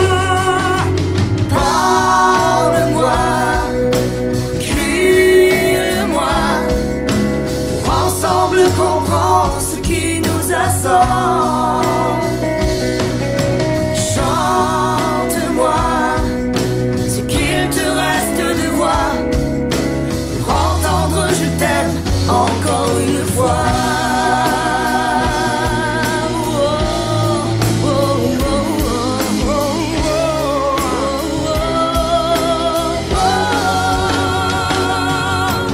Parle-moi, crie-le-moi, pour ensemble comprendre ce qui nous assemble. Chante-moi ce qu'il te reste de voix, pour entendre je t'aime encore une fois.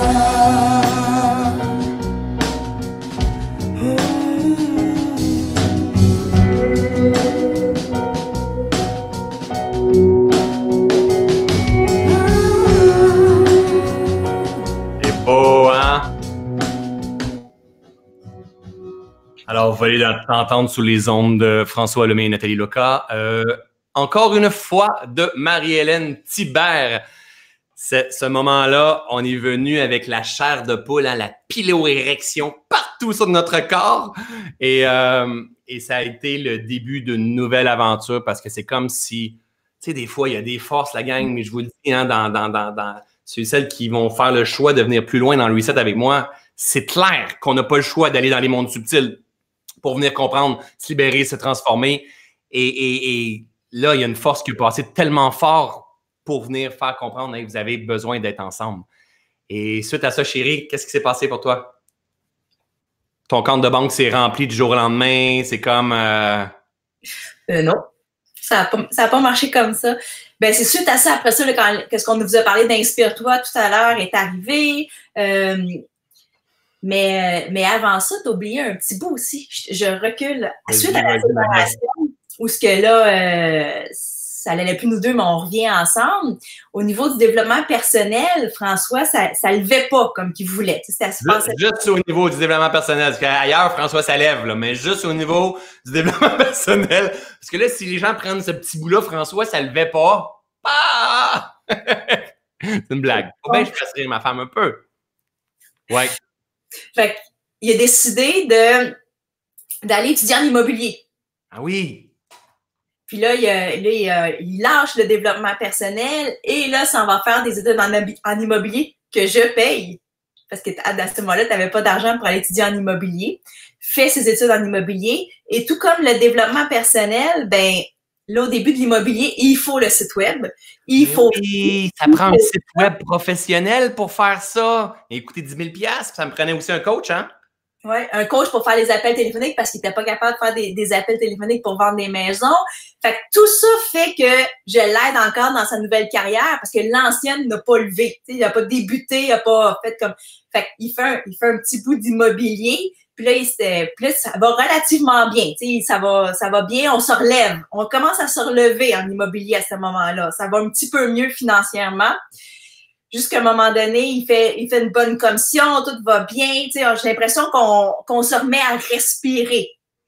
Jusqu'au jour où on va faire une formation à un moment donné avec Yogi Hari. Et dans la formation, il y a quelqu'un là-bas qui parle aussi, qui traduit la formation. Et là, à ce moment-là, il y a une dissonance entre le message qui est transmis, la traduction. Et là, ça latille toutes les blessures de trahison de François, de dire... OK, finalement, je resterai peut-être pas 5 ans en immobilier comme c'était prévu à la base pour me refaire sortir de nos dettes, qu'on se refasse de l'argent avant de revenir en développement personnel, parce que c'était sûr qu'elle allait y revenir. Mais là, ça faisait comme à peu près même pas un an et demi que tu étais en immobilier. Ouais. Et là, l'appel revient à l'intérieur de lui disant « OK, non, faut que je retourne en développement personnel. » Et là, on commençait à sortir la tête de l'eau, puis je venais de faire une grosse commission de quelque chose pas loin de 100 000 $. On commençait à... Et là, qu'est-ce qui se passe? Et là, pour lui, ça remonte à qu'il m'en parle et il me dit la transition vers le développement personnel va peut-être se faire plus vite. Je suis OK, c'est correct, chérie, c'est comme je vais te suivre là-dedans. Garde-les là pour l'instant. Je m'en vais, on s'en va ensemble faire un atelier de développement personnel avec un yogi qui est pur dans sa façon d'enseigner, qui est exceptionnel. Il y a quelqu'un d'autre qui est là, qui distorsionne les enseignements quand il fait la traduction, qui distorsionne les enseignements, puis qui pousse la merde, en fait, qui pousse selon ses concepts à lui de la vie, puis tout ça. Donc, il enlève la pureté du gars qui partage. Et pour moi, je porte la blessure de trahison. Donc, puis pourtant, cette personne-là, je l'aime, là, lui qui est en train d'enseigner. Et là, cette blessure de trahison-là, et ça fait que, on avait dit à Nathalie, je vais m'en aller 5 ans en immobilier, on va refaire les poches, puis un jour, je reviendrai en développement personnel. Sauf que là, ça a fait comme non, les gens ont besoin de vérité. Ça me drive encore aujourd'hui. Les gens ont besoin de vérité. Pas apprendre à avoir du succès, la gang. Pas apprendre à devenir un top performant. Apprendre à se purifier, se libérer, incarner notre divinité, proclamer notre rareté, activer les étoiles dans nos yeux, ce privilège d'être humain-là. Et là, c'est devenu très fort. Puis j'ai dit à ma chérie, je pense pas que ça va être dans 5 ans, ça va être avant ça. Qu'est-ce que tu me dis avant de partir travailler? Et moi, je dis, ben si c'est ça, chérie, tu sais, ça sera ça.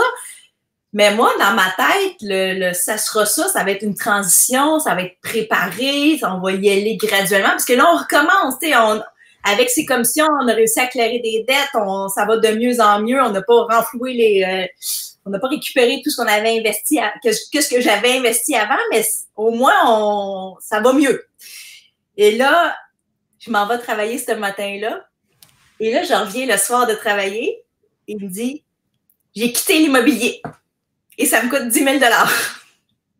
Parce qu'il y avait un contrat. Et là, il vient de faire un bris de contrat. Fait que là, ça coûte 10 000 $. Et là, voilà, moi, la transition de plusieurs mois que je vois dans ma tête, c'est fait en 8 heures de mon travail. Fait que lui, il a fait une transition en 8 heures. Et là, on se retrouve avec rien. On repart à zéro. Parce que là, il veut repartir dans le développement personnel. Mais il n'y a rien de prêt. Mais non seulement il n'y a rien de prêt, je suis plus dans la même ville, j'ai pas de réseau, j'ai pas rien, j'ai absolument rien. Sauf que regardez encore une fois, c'est encore la même chose que je partage. La seule différence entre avant et aujourd'hui, c'est qu'aujourd'hui, je maîtrise. Et pourquoi je maîtrise? Par expérience directe, par conviction, ça a transformé. Il y a de la purification qui s'est faite, mais une explosion de mes paradigmes, mes croyances limitantes, mes cadenas. C'est que j'ai suivi, c'est encore la même chose. Laisse la vie faire son œuvre à travers toi. La vie, elle poussait tellement fort. Et Nathalie, elle a dit, ben, de toute façon, mon chéri, je vais te suivre. Sauf que moi, j'ai fait comme, OK, elle va me suivre. C'est un peu impulsif encore à ce moment-là. Elle va me suivre, good. Je suis allé voir mon directeur d'agence et je lui ai dit, c'est la fin pour moi en immobilier. Puis là, il a essayé de me convaincre. Parce qu'en plus, on était en septembre, je pense, en janvier, j'avais été nommé le 7e meilleur agent Remax au Canada sur 3400 agents parce que j'avais fait des belles grosses commissions. Il dit, François, je te voyais la prochaine superstar de Boucherville. Je m'en contrefous. C'est pas ce que je veux. J'ai un besoin profond d'aider les gens, viscéral d'aider les gens. Puis il m'écoute de l'autre côté. Il fait comme, comment tu veux que je te convainque? Tu me convaincs déjà. Sauf que pour quitter l'immobilier, ça me coûte 10 000 $ parce qu'il m'avait donné des pancartes, des bureaux, des mois gratuits, puis toutes ces choses-là. Et je reprends une fois de plus des dettes au travers de tout ça. Hein, ma chérie? Oui.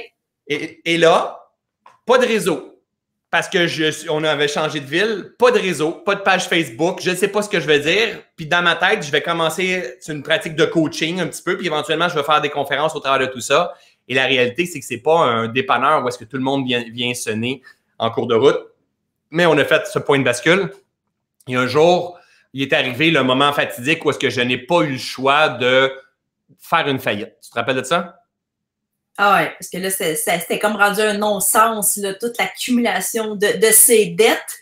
Et là, ça ne veut pas, ça venait m'impacter moi parce que souvent, des moments où j'ai dû endosser ces prêts, où j'ai dû être co-signataire de ces choses à lui parce que sinon, il ne passait pas du tout. Et là, c'était comme... Lui, c'était tellement rendu enfoncé que là, c'était en train de m'enfoncer moi aussi. Fait que là, c'était un point de non-retour qu'il fallait faire quelque chose. Là. Exact. Et quand que j'enseignais en développement personnel, je faisais des petites conférences dans des petits groupes de réseautage, genre BNI, groupe réseau à ce moment-là, des petites conférences à 10, 12, 13, 15 personnes, 20 personnes. Et j'enseignais les lois du succès et les lois du leadership. Et les règles du leadership, de l'attitude d'excellence, mais en profonde incohérence parce que profondément, j'avais peur, profondément, financièrement, ça fonctionnait pas bien. C'est tout ce que je cachais. Donc, je cachais ma vérité. En fait, c'est la formule magique pour pas avoir de succès. C'est simple. Cache ta vérité, tu vas t'assurer que ça fonctionne jamais tes affaires. Ton couple, ta paix d'esprit, ton sommeil, toute ta vie, tes finances, si tu caches ta vérité, ça ne fonctionne pas. Jusqu'au jour que j'étais en incohérence la plus totale et là, je me mets à exploser puis avec des amis. Puis là, je dis, parce que même mes amis, personne ne le savait autour. Il y a juste Nathalie qui savait qu'on avait des problèmes financiers. Vous êtes peut-être ce genre de couple-là et personne ne le savait. Il ne fallait pas le dire à personne. Il ne fallait pas le dire parce que c'est notre image, en fait. Et là, aujourd'hui, on le dit devant des milliers de personnes. Tu sais. Et là, j'ai craqué et je suis venu comprendre un des gros enseignements que je suis venu saisir dans ma vie, en fait, la puissance de la vulnérabilité. Le jour qu'on se permet la vulnérabilité, c'est être vrai avec soi, se permettre la pureté de qu'est-ce qui coule à l'intérieur de nous en ce moment. Et de toucher à cette vulnérabilité-là puis de laisser tomber les armes a fait que ça ne m'a pas enlevé qui je suis. Oui, ma cote de crédit ne sera plus bonne, mais voici qu'est-ce que je fais comme expérience. Financièrement, ça ne fonctionne plus. Les problèmes financiers venaient hanter mon esprit au quotidien. Mon attention était sur le passé. Puis je me dis, comment je vais faire pour payer ça? J'arriverai jamais. Donc, j'étais toujours passé-futur, toujours angoissé. Je ne comprenais pas qu'est-ce qui allait se passer. À un moment donné, j'ai accepté de faire faillite. Et c'est là qu'est venu apparaître dans ma vie, juste ici. Je ne sais pas si vous allez voir. Wow, peu importe. Le titre de mon livre, c'est « Tout est toujours parfait », mais le sous-titre est encore plus puissant que le livre. « L'art d'accueillir ce qui est ». Et ça, c'est venu transformer toute ma vie. Il y a une faillite qui est là, il y a un burn-out qui est là, il y a un accident de moto qui est là, il y a une maladie qui est là. C'est OK, c'est OK. Voici ce que tu fais comme expérience présentement. Tu n'es pas ta faillite, tu n'es pas ton cancer, tu n'es pas ton burn-out, tu n'es pas tes blessures. faut que tu te permettes de te voir clairement dans qu'est-ce que tu es en train de vivre. Après ça, de te secouer et te dire vers où je vais m'en aller. Le début de ça, je dirais que si on dit deux plus gros points de bascule dans ma vie a été mon burn-out et a été ma faillite. À partir du moment qu'il y a eu de la faillite, là, on a progressé. Hein, ma chérie? Oui, parce qu'on n'avait plus ce boulet-là à traîner. T'sais, on avait encore beaucoup... T'sais, oui, il y a eu la faillite, mais on avait encore beaucoup de dettes parce que moi, j'étais co-signataire de tous ces papiers-là. Fait que veux pas, ceux-là tombaient chez nous. Fait que ceux-là nous ont suivis, mais il y a quand même eu toutes les siennes là, qui appartenaient à son ancienne vie de qui traînait depuis le paysagement et tout ça. Fait que ça faisait plusieurs années qu'il entraînait l'accumulation. Fait que c'est sûr que ça a enlevé un stress aussi. Puis le fait que on s'est permis de le dire aussi autour de nous, ben ça, c'était comme, enfin, on peut être vraiment qui on est avec ce qu'on vit vraiment, là. Exact. Fait que, tu sais, à un moment donné, on s'est dit, tu sais, à la limite, là, si on perd tout, là, heureusement, la maison est au nom de Nathalie, mais si on perd tout, là, c'est pas grave. On se ramasse en appartement ensemble, puis on se ramasse à... L'important, c'est pas grave, même si c'est un 3,5, c'est pas grave. Le jour que tu es prêt à tout perdre, sauf la relation qu'on a développée ensemble, oui, l'héritage n'est pas là, oui, c'est pas grave. Le jour que tu es prêt à tout perdre, c'est là que tu vas monter. C'est là qu'on a commencé à monter. Et là, on a commencé à faire des formations. Mon focus a été sur, OK, les retraites, OK, mon énergie n'était plus sur le passé. C'est comme, on regarde par en avant et les choses ont commencé à grandir. À grandir. On a commencé à avoir davantage de résultats au travers de ce qu'on emmène. Y a-t-il des choses que j'oublie dans ce petit bout-là, ma chérie? Ah ouais. Ça ici. Un jour, je savais que je voulais écrire un livre. Depuis que j'avais rencontré Nathalie, je voulais écrire un livre. Des conférences, écrire un livre et tout ça, mais moi, je ne suis pas un auteur. Hein? Oui, je suis un auteur aujourd'hui par défaut, mais je ne suis pas un écrivain célèbre avec une plume. Moi, dans ma tête, avant, un écrivain, quelqu'un qui écrit un livre, c'est un écrivain hein, avec une plume exceptionnelle. Moi, je fais des fautes d'orthographe à tous les deux phrases. Puis ma femme, elle va dire non à toutes les phrases. Mais je sais que j'ai quelque chose à dire. C'est plus fort que moi. Fait que je décide à un moment donné de m'isoler, d'aller écrire ce livre-là. Tout est toujours parfait. J'ai raccourci l'histoire. J'ai écrit ce livre-là en 12 jours. Il me reste le dernier chapitre à écrire, la conclusion ici à écrire. Et on est au Mexique. Et je donne à Nathalie, ma femme, elle ne fait pas partie de mon équipe de révision. OK? Parce qu'elle ne fait pas partie de mon équipe de révision parce qu'à ce moment-là de la vie, elle est très critique. Et je sais que je suis en train de construire quelque chose qu'il ne faut pas que je me fasse ramasser puis critiquer parce que je vais perdre mon inspiration. Donc, je ne mets même pas ma femme dans mon équipe de révision. Je mets mon équipe, sauf ma femme. Elle vit de l'injustice, mais moi, je me protège comme ça. On est en vacances, on est au Mexique. Il me reste la conclusion. Le livre, il est tout écrit. Je travaille jour et nuit. Je lui donne le livre à lire. Et là, il me reste la conclusion. Puis on est sur le balcon le soir. On prend une bonne coupe de vin. On fait un chin, juste la conclusion. Wouhou! Je suis tellement content, chérie. J'ai dit, pis, comment t'as aimé ça? Écoutez bien ça. Elle est à côté de moi. Moi, je suis assis ce bord-là, puis je fais chin. Elle me fait chin. Bah, elle dit, bah. Elle dit, honnêtement, là, elle dit, moi, je pense que 50% des gens vont aimer, mais 50% des gens vont détester. Non, mais honnêtement, t'écris comme tu parles. J'ai jamais vu ça. Moi, là, trahison, rejet, les blessures que je porte de ma femme. J'aimerais tellement, je viens de naître un enfant, en fait, là. Puis elle dit, moi, là, honnêtement, là, je pense que 50% des gens vont aimer, puis 50% vont détester. T'écris comme tu parles. Donc, mon estime qui vient de prendre un coup, qui pense qu'il n'est pas écrivain en plus, puis qui vient de dire t'écris comme tu parles, j'ai jamais vu ça. Donc, c'est quasiment t'écris comme de la merde, hein? Mais elle fait pas ça pour me blesser. Elle est dans sa nature à ce moment-là. Et là, moi aussi, je suis blessée à ce moment-là. Parce que moi aussi, j'étais blessée à ce moment-là du fait que j'étais pas dans l'équipe de révision. Ouais. Et moi, j'étais dans mon injustice à fond, là. Fait que, tu sais, j'ai lu son livre, puis mais je le lisais de travers, parce que c'est ça, je suis pas assez importante pour faire partie des premières qui vont le lire. Et là, je suis la 5e à le lire. Fait que je lis de travers dans la gorge le fait que je suis pas dans les premières. Fait que ça aide à ce que... Bon point. On n'en parle pas assez de ce côté-là, mais c'est un bon point. Fait que là, toi, tu le prends avec tes blessures, tu pitches ta merde dessus. Donc, on est dans notre merde, on est encore en train de se libérer au travers de tout ça. Et là, on s'en va manger. On est avec ma famille en vacances. Je viens de finir mon livre. Personne de toute ma grande famille, on est 10 genre, Personne me demande qu'est-ce que j'ai écrit dans le livre, qu'est-ce qui va être là-dedans. Personne ne s'intéresse à tout ça. Et ma femme me dit, 50% des gens vont aimer, 50% des gens vont détester. Et là, moi, je suis en tabarnak. Hein? Et le soir, on revient à l'hôtel. Il me reste juste la conclusion à écrire et on se couche dans le lit. Et souvent, je fais la blague de dire, pas besoin de vous dire qu'on n'a pas fait l'amour ce soir-là. Et là, je suis couché, j'ai 2 yeux ouverts. Et là, j'allume, je fais, mais c'est tellement ça. Ma femme vient juste de me donner les outils pour écrire ma conclusion. Et la conclusion, c'est, peu importe le projet que vous allez avoir, il y a toujours des gens qui ne croiront pas, des gens qui vont vous critiquer, des gens qui vont vous demander, vous êtes qui pour faire ça, peu importe. Et là, j'ai écrit ma conclusion, hein, suivez ce qui est là, tout est toujours parfait de toute façon. Fait que je finis, c'est la conclusion parfaite pour le livre. Mais la réalité, la gang, c'est qu'elle était venue m'enseigner. Elle était venue me dire, hey, tu sais quoi? Tu t'apprêtes à écrire ton premier livre, là, qui va être dans les librairies, puis tu es en train de venir dire à tout le monde, toi, que tout est toujours parfait. Tu vas te faire ramasser, mon grand. C'est clair, tu vas te faire ramasser. Et elle était la première à faire, indirectement, c'est son âme qui venait de stimuler la mienne. 50% des gens vont aimer, 50% des gens vont détester. Et bref, on a lancé le livre dans une église. Ça a eu un énorme succès. Il a fait un boom exceptionnel. Et là, après ça, on faisait toujours un sourire en disant, eh boy, imagine si l'autre 50% aurait aimé en plus, ça aurait été exceptionnel. Mais en même temps, même si ma femme avait ce jugement-là, ça aussi, c'était parfait.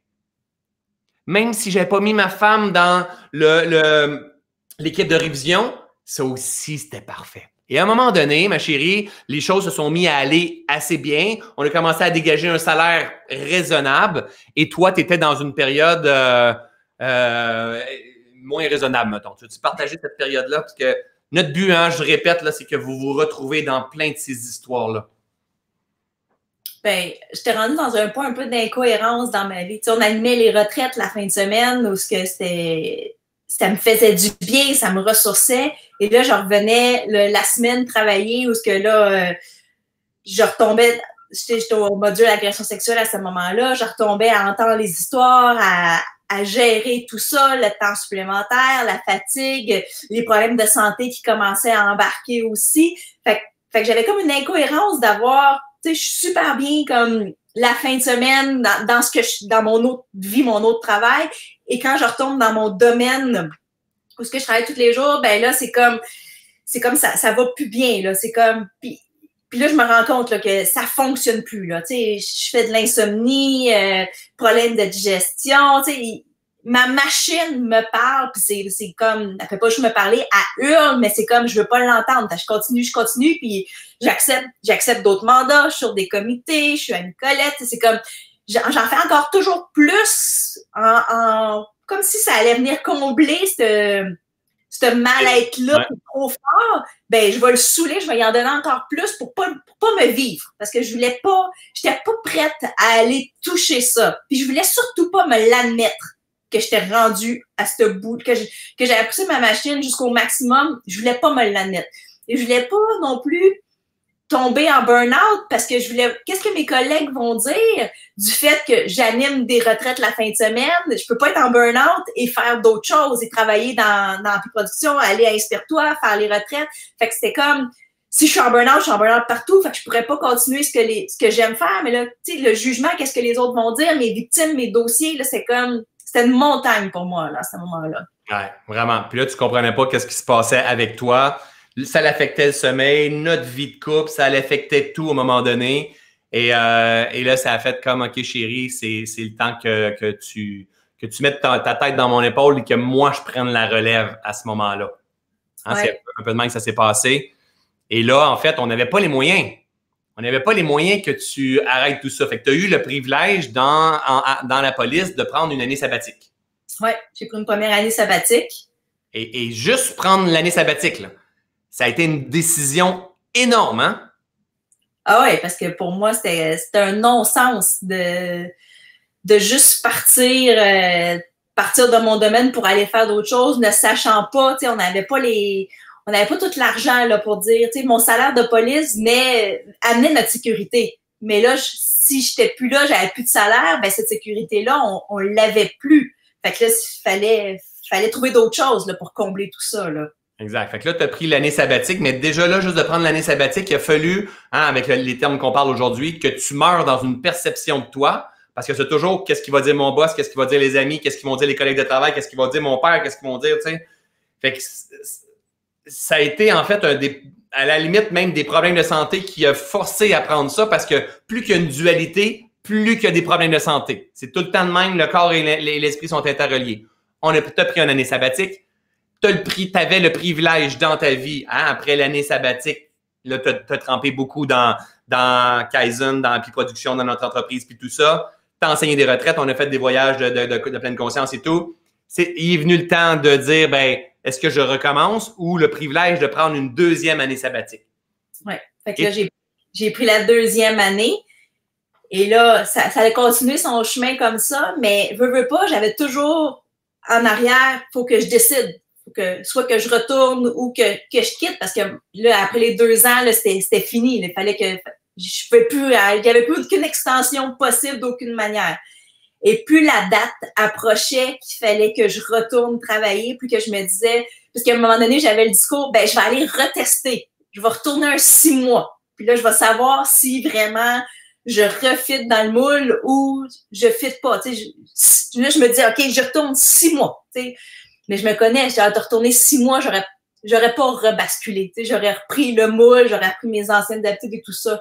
Et plus le temps avançait pour que je donne ma décision, ben plus que là, je recommençais à récupérer des symptômes d'avant. Ma digestion, mon insomnie, tout commençait à revenir juste à l'idée de retourner au bureau. Fait que là, c'était comme, là, mon corps, il parlait, là, c'était atroce, là, c'était comme... Puis là, je recommençais à devenir plus vivable du fait de, faut que je retourne, faut que je décide, là, c'était comme, cette période d'indécision-là était comme atroce pour moi, mais atroce pour ma famille, parce que je le faisais vivre un vrai calvaire. Tu sais, j'y vais pas 6 mois, genre, j'y vais pas. Puis là, c'est comme non-sens total là, de ce qui allait se passer pour moi. Là. Et en fait, qu'est-ce qui l'attachait beaucoup? C'est le fonds de pension. Tu sais, le fonds de pension, ça, c'est la chaîne qui attache l'animal. Puis dire, OK, si tu restes là, tu vas avoir ça, si t'es gentil à la fin de la vie, mais tu n'auras peut-être jamais le temps de pouvoir de profiter. Il me reste juste 10 ans. Il me reste juste 12 ans. Il me reste juste, what? Qu'est-ce que c'est ça? Tu n'arriveras peut-être même pas à profiter. Si maintenant, tu n'as plus les étoiles, tu n'as plus cette vitalité-là, aime-toi assez pour t'offrir ce qu'il y a de meilleur. Et Nathalie, quand on a fait le point de bascule, je gagnais même pas à ce moment-là l'équivalent du salaire de la police. Mais on a fait un acte de foi. Maintenant, on est venu multiplier fois sans dire le montant, mais vraiment, vraiment, vraiment beaucoup. Et juste, j'aimerais vous montrer, regardez bien ça. Ici. Regardez Nathalie dans la police et Nathalie avant la police. Après, tu veux dire. Dans la police et maintenant. Vous voyez peut-être en tout petit, par exemple, là? On va pas grossir. Regardez. Tu sais, quand on dit que les souffrances transparaissent, elle était une bonne personne, Colin, je l'ai rencontrée comme ça. C'était vraiment une bonne personne. Mais en cours de route, elle a su activer sa vitalité, sa lumière à l'intérieur de elle. Ça ne veut pas dire qu'on ne l'échappe pas de temps en temps. C'est la même affaire pour nous. Hein? Présentement, dans la partie où est-ce qu'on est, on en parlera peut-être tout à l'heure, on travaille fort. Fait que c'est un challenge, mais on sent qu'on est vivant. Et ça fait combien de temps, ça? Ça fait 4-5 ans, chérie, que tu t'as marqué dans ce post-là? Moi, je pense que c'est un 5 ans, c'était avant que je parte en sabbatique. Là. Donc, et là, en fait, quand tu as fait ton 2 ans, à un moment donné, tu as fait comme il faut que je prenne une décision absolument. Et ça a été, en regardant certaines sphères, ça a été faut que tu meurs aussi dans la perception de ce que ton père va dire. Hein, il y avait un impact là, quand même. Mon père qui a été dans l'armée, il a son fonds de pension, puis tout ça, mais là, il va voir que je quitte la police, puis mes amis autour de ça, puis surtout, c'est que ton monde autour ne comprenne pas, même encore aujourd'hui, ne comprenne pas qu'est-ce que tu fais comme travail.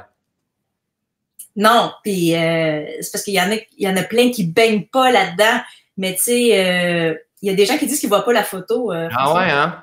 OK, je te laisse expliquer, je vais...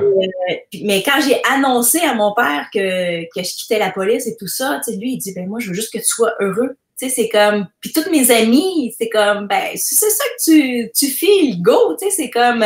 tu sais, ils me voyaient changer aussi au travers de ces 2 années-là. Ils voyaient comment que mon énergie revenait, que tout... Tu que j'étais vraiment en train de m'épanouir. Fait que, tout le monde, au final, tout ce que j'avais peur, ben, tout le monde était juste content. T'sais. Il voulait ton bien, c'est ça? Puis, c'est comme la décision m'appartenait à moi, mais c'était juste moi qui n'étais pas prête à assumer vraiment ce que je voulais être parce que j'étais bien dans le moule que je m'étais créé.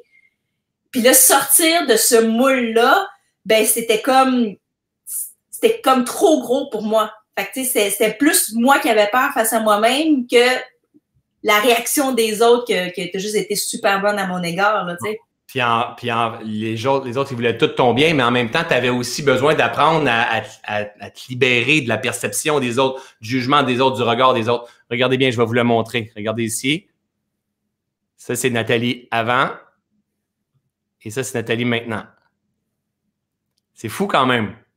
Hein, regardez dans les yeux, dans son visage, elle était déjà une belle personne, elle était déjà dévouée, elle aimait déjà les gens. Mais on voit dans les yeux, il y a comme un petit quelque chose qui est éteint, un petit quelque chose qui est juste, je sais pas si le monde voit bien, mais gars, je vais essayer de, si j'enlève moi puis toi. Oh non, pas ça. Ça puis ça marche-tu? Ouais.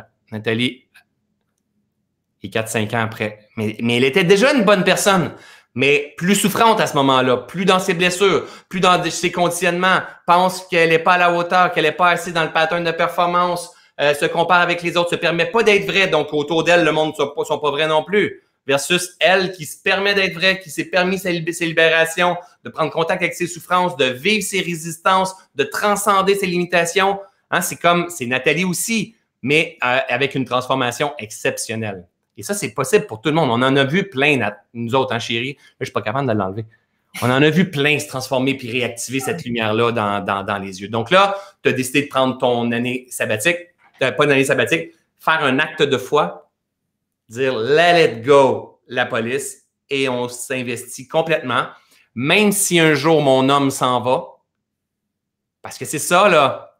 Parce que le travail que l'on fait, je suis le produit dans tout ce que l'on fait. Nathalie, elle est aussi importante pour moi. C'est une partenaire dans tout ce que l'on fait. Donc, c'est un acte de foi de dire, OK, je m'en vais là-dedans et pour pouvoir faire ça, il faut qu'elle ait une meilleure estime d'elle. Et depuis que Nathalie est arrivée dans toute notre entreprise, Happy Production et Kaizen, boum, tout a explosé et là, on s'est mis à connaître véritablement l'abondance sur tous ses angles, partout. Et maintenant, au travers de tout ce que vous voyez, en fait, là. Fait que, est-ce que ça a changé ta vie, ma chérie? Ben oui, tout à fait. C'est comme... c'est dur à expliquer vraiment toute la profondeur de ce changement-là. C'est comme le fait d'avoir fait un acte de foi. Tu sais, moi, là, présentement, tu sais, ma vie personnelle, ma vie professionnelle sont vraiment ensemble. Tu sais, j'ai fait un acte de foi envers la vie par rapport à tout ça. Ben, c'est comme si toute la peur du manque, la peur qui, tu sais, que mon fonds de pension, tout ce qui était relié à plus tard, ben, c'est comme si là, je le laissais aller puis que, tu sais, maintenant, la vie se vit maintenant.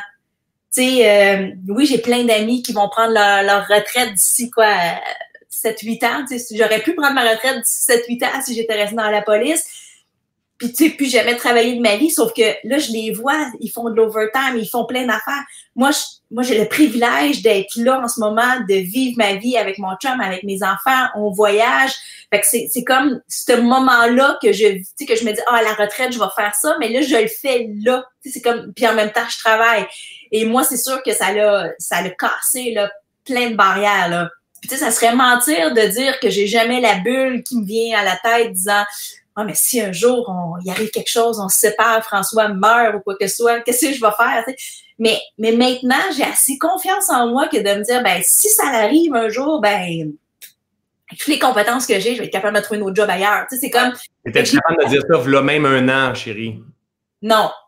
Non, v'là un an, c'est encore une grosse peur présente dans ma vie de dire, tu sais, genre, mais maintenant, je le sais que tout ce que je fais demain matin, j'ai un autre job, là, ça m'inquiète plus par rapport à ça.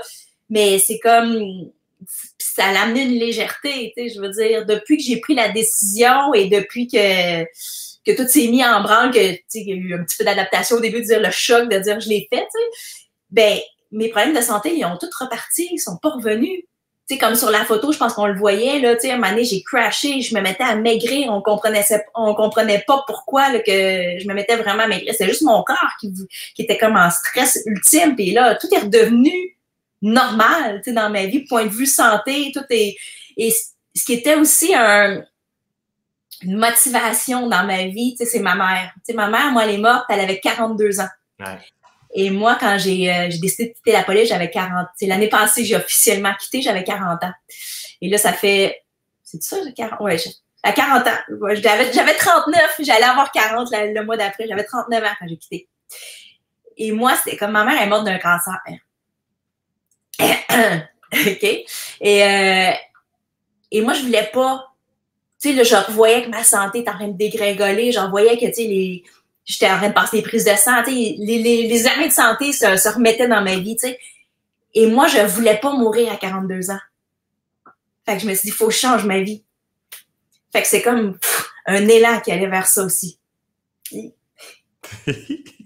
OK? Fait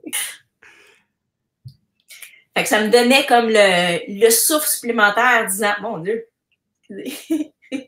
bon, tu sais, comme, faut que je change ma vie parce que je veux pas laisser mes enfants, je veux pas laisser mon chum. Fait que moi, si je suis pas bien puis je m'en vais dans un mur pour un fonds de pension, pour avoir des problèmes de santé, ben ça donne rien.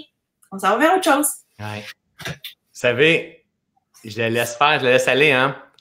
Et oui. ce qui fait qu'elle a transformé sa vie aujourd'hui, qu'est-ce qui démontre qu'elle a transformé sa vie? C'est juste la réaction qu'elle vient d'avoir.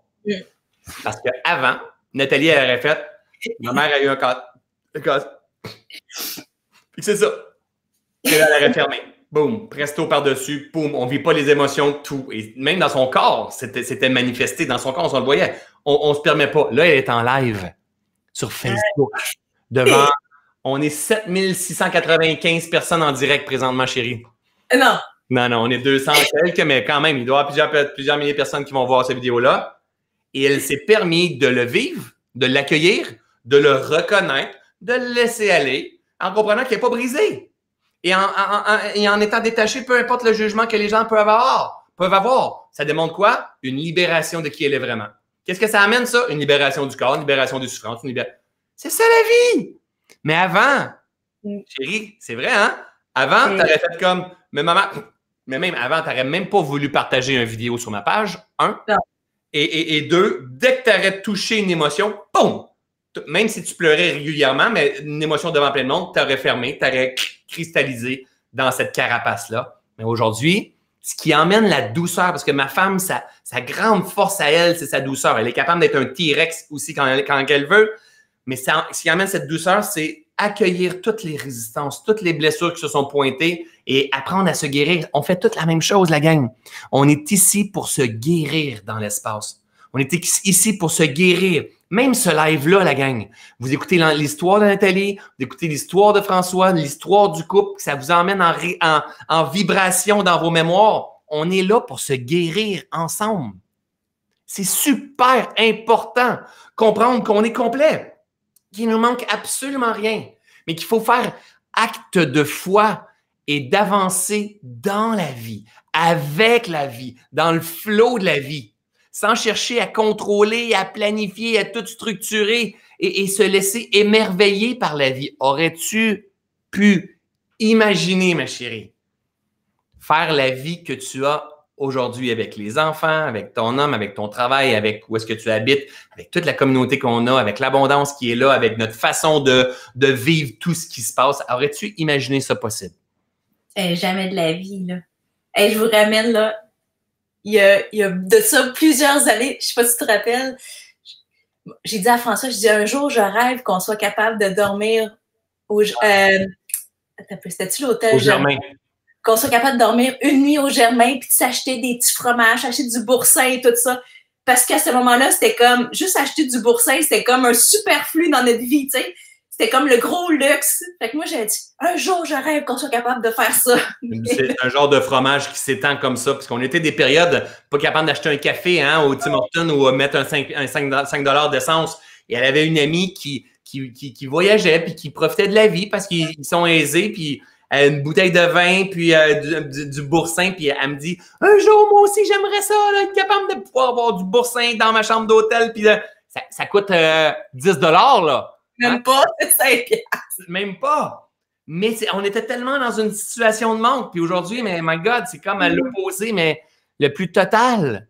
Ah ouais. Mais la gang, ce qu'on doit comprendre, c'est une question de libération de qui nous sommes vraiment. Et de faire confiance à la vie. Laisser la vie faire son œuvre à l'intérieur de nous. Chacun d'entre nous, on a la possibilité de vivre le bonheur. De vivre le bonheur qu'on va manifester, qu'on va créer. Le bonheur, c'est pas d'être millionnaire. Le bonheur, c'est pas le boursin. Le bonheur, c'est pas un changement de carrière. Le bonheur, c'est comment tu vas te ressentir en ce moment dans ce que tu es en train d'expérimenter. Tu peux avoir des problèmes financiers puis avoir le bonheur. Tu peux avoir, c'est possible de l'avoir. C'est une alchimie qui se crée dans notre corps. Au lieu d'avoir un sentiment de manque, hein, c'est des conditionnements.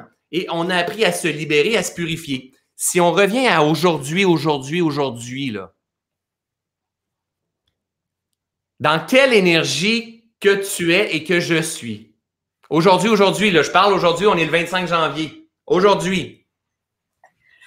Eh boy, là, on est comme dans une énergie de travail très intense. Là. C'est comme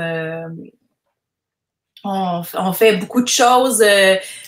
Tu sais, moi et François, on a chacun nos tâches par rapport à la business. Et François, vous le voyez plus au niveau de reset, mais moi, je suis toute dans la préparation. Tu sais, là, on a le bootcamp qui s'en vient le week-end prochain. On a la tournée avec Jérémy. On est en train de préparer un événement avec Arnaud Rioux. Je suis déjà...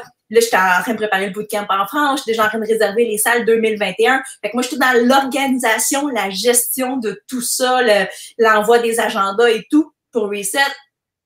Fait que en ce moment, là, c'est comme une charge de travail très intense, autant pour moi, pour toi, pour notre équipe. C'est un gros mois, là, tu sais. Exact.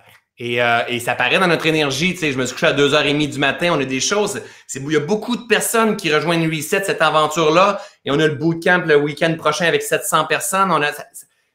On est dans une abondance, mais on est en train de contribuer. On est en train de mobiliser une tribu, une communauté en conscience qui ont envie de se libérer, qui ont envie de s'accueillir, d'être dans leur vulnérabilité, de se transformer. C'est beau qu'est-ce qu'on est en train de faire. Par contre, ça arrive des bouts où est-ce que on va travailler beaucoup, qu'on va travailler fort, temporairement. Et ce matin, mais les deux, à cause qu'on se couche tard, puis la semaine, elle a été difficile, on s'en regarde en disant « Oh my God! On n'a pas à face pour inspirer des gens. » Mais en même temps, c'est aussi ça la vie. C'est ça qu'on doit partager. On n'a, ni Nathalie ni moi, on a le désir de partager que voici, regardez-nous, on est parvenus, nous. Non. Et mon équipe me voit. Des fois, mon équipe, hier, on était à 11h du soir pour s'assurer que tout arrive, puis que tout soit sur la coche, puis que tout le monde ait un bon service, puis qu'on est en train de créer une communauté exceptionnelle qui se tienne, puis qui a du sens, puis qu'on est en train de changer le monde ensemble. Parce que nous, on y croit, c'est ce qui nous drive véritablement. On va se donner, puis on va travailler beaucoup certains temps. Et on va faire ça en couple et avec les enfants. Et ça se peut que de temps en temps, quand on se donne comme ça, mais on ne sera pas en train de faire telle chose ou telle chose avec les enfants et on va avoir besoin de s'observer pour pas que la culpabilité émerge. Parce que si la culpabilité émerge, on est en train de transférer la culpabilité aux enfants puis on est constamment en train d'appliquer la pleine conscience dans notre vie. Aurais-tu été la même maman, mon amour, avant les enseignements de la pleine conscience? Ah, pas du tout. Tu sais, j'aurais pas eu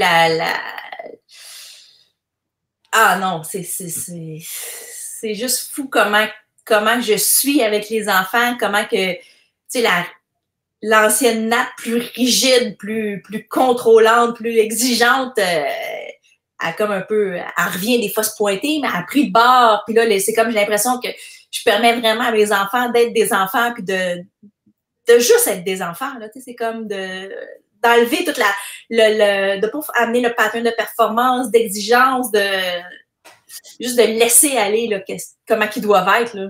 Parce que tu es consciente c'est nos comportements, finalement, qui vont teinter notre fille, notre garçon. Fait que là, ils sont à côté, là, ils sont probablement dans le salon ou quoi que ce soit, ils nous entendent, ils nous voient y aller, ils nous voient se transformer, parler de conscience, parler de connexion, que tout est déjà là, ils nous suivent en conférence, il y a de la résistance de temps en temps, mais c'est par notre façon d'être qu'on est en train de les aider à grandir, à mieux se comprendre, puis à se réaliser pleinement. Mais c'est pas Fais ça parce que moi, quand j'étais jeune, j'ai pas fait ça. Non, non, non. C'est d'abord et avant tout, prends ta responsabilité de parent.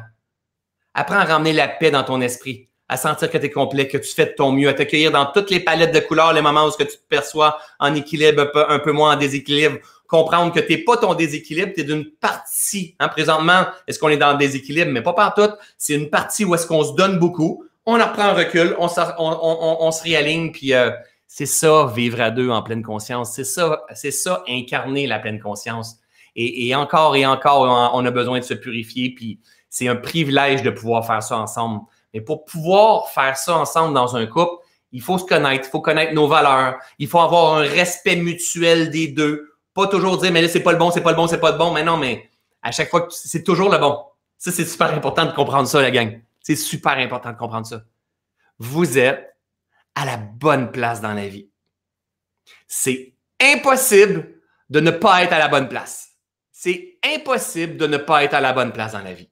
Il faut prendre un recul, il faut comprendre qu'est-ce que j'ai à transformer, à libérer. Acceptation, détachement, compassion, amour, faire la paix avec toi-même, apprendre à calmer ton esprit, apprendre à te choisir, à te mettre en priorité. Hein? C'est quoi apprendre à connaître qu'est-ce qui te fait vibrer, qu'est-ce qui te met des valeurs, comprendre tes blessures?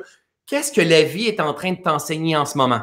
Mais ne doutez jamais, vous êtes exactement là où est-ce que vous devez être dans votre processus de pleine réalisation. Et les gens qui tournent autour de vous sont le reflet de qui vous êtes et c'est l'engrais que vous avez besoin pour grandir. Ça ne veut pas dire que ça ne va pas changer, mais c'est l'engrais que vous avez besoin pour grandir.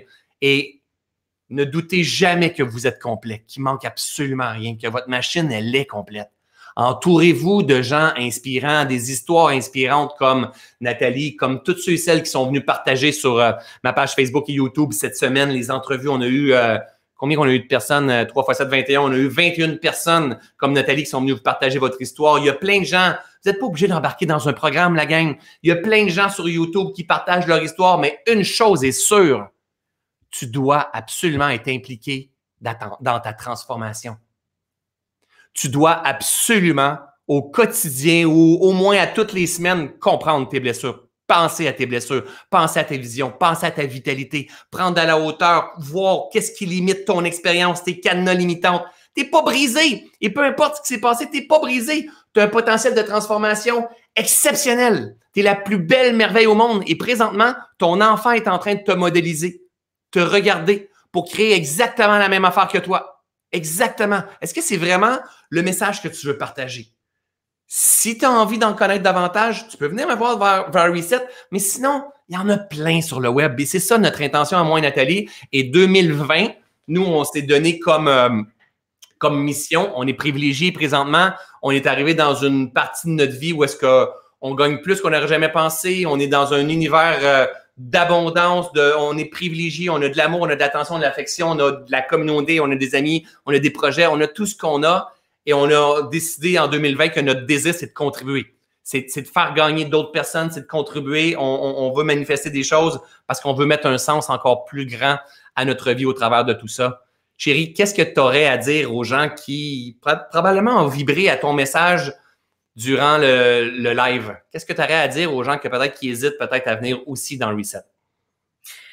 Eh boy, c'est que des fois, quand on pense que notre vie, que notre réalité, ça va être ça et que c'est toujours ça, il y a autre chose. C'est juste que là, on le voit pas. Tu sais, là, il y a plein d'aspects qu'on aurait pu aller, qu'on n'a pas parlé. Tu sais, comme...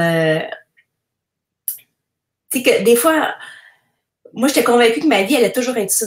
Il allait pas avoir de possibilité de changer parce que je ne connaissais pas tout ce bagage-là. Tu sais, moi, oui, je faisais du yoga depuis plusieurs années. J'ai fait des vipassana aussi, mais c'était pas intégré encore. Il y avait beaucoup de connaissances, mais il n'y avait pas eu d'intégration. J'avais pas marché le chemin vraiment pour changer ma vie. Tu sais, je rentrais du input. Ah oui, c'est bien parfait, 2-3 cours de yoga, mais je ne marchais pas le terrain du changement parce que je pensais que ça allait toujours être ça, ma vie. Puis, même des fois, quand on l'entend, tu sais, j'ai comme habitude d'entendre François, tu sais, je le vois tout le temps en conférence, je le vois tout le temps les retraites, les programmes, tout, tu sais, je baigne toujours là-dedans. Puis, il arrive encore des fois où en retraite, je le regarde, puis je me dis, mais Je l'avais pas vue, celle-là. Je l'avais pas catchée quand tu... Puis pourtant, c'est la même histoire que j'entends souvent, mais que François a tendance à légèrement répéter. Légèrement. Mais à ce moment-là de ma vie, c'est comme si là, le message, il venait de rentrer au poste parce que j'étais prête à l'entendre. Même si je l'ai entendu des centaines de fois de la part de François. Fait que des fois, de rebaigner dans les mêmes enseignements, de rebaigner dans... même si tu dis, ah oui, les valeurs, je les connais, ou ça, le pattern de la performance, je l'ai déjà vu. Oui, mais tu l'as pas vu dans comment tu es rendu aujourd'hui. Tu sais, il est toujours comme un pattern de la performance. Moi, il était très, très, très, très, très fort dans ma vie, là.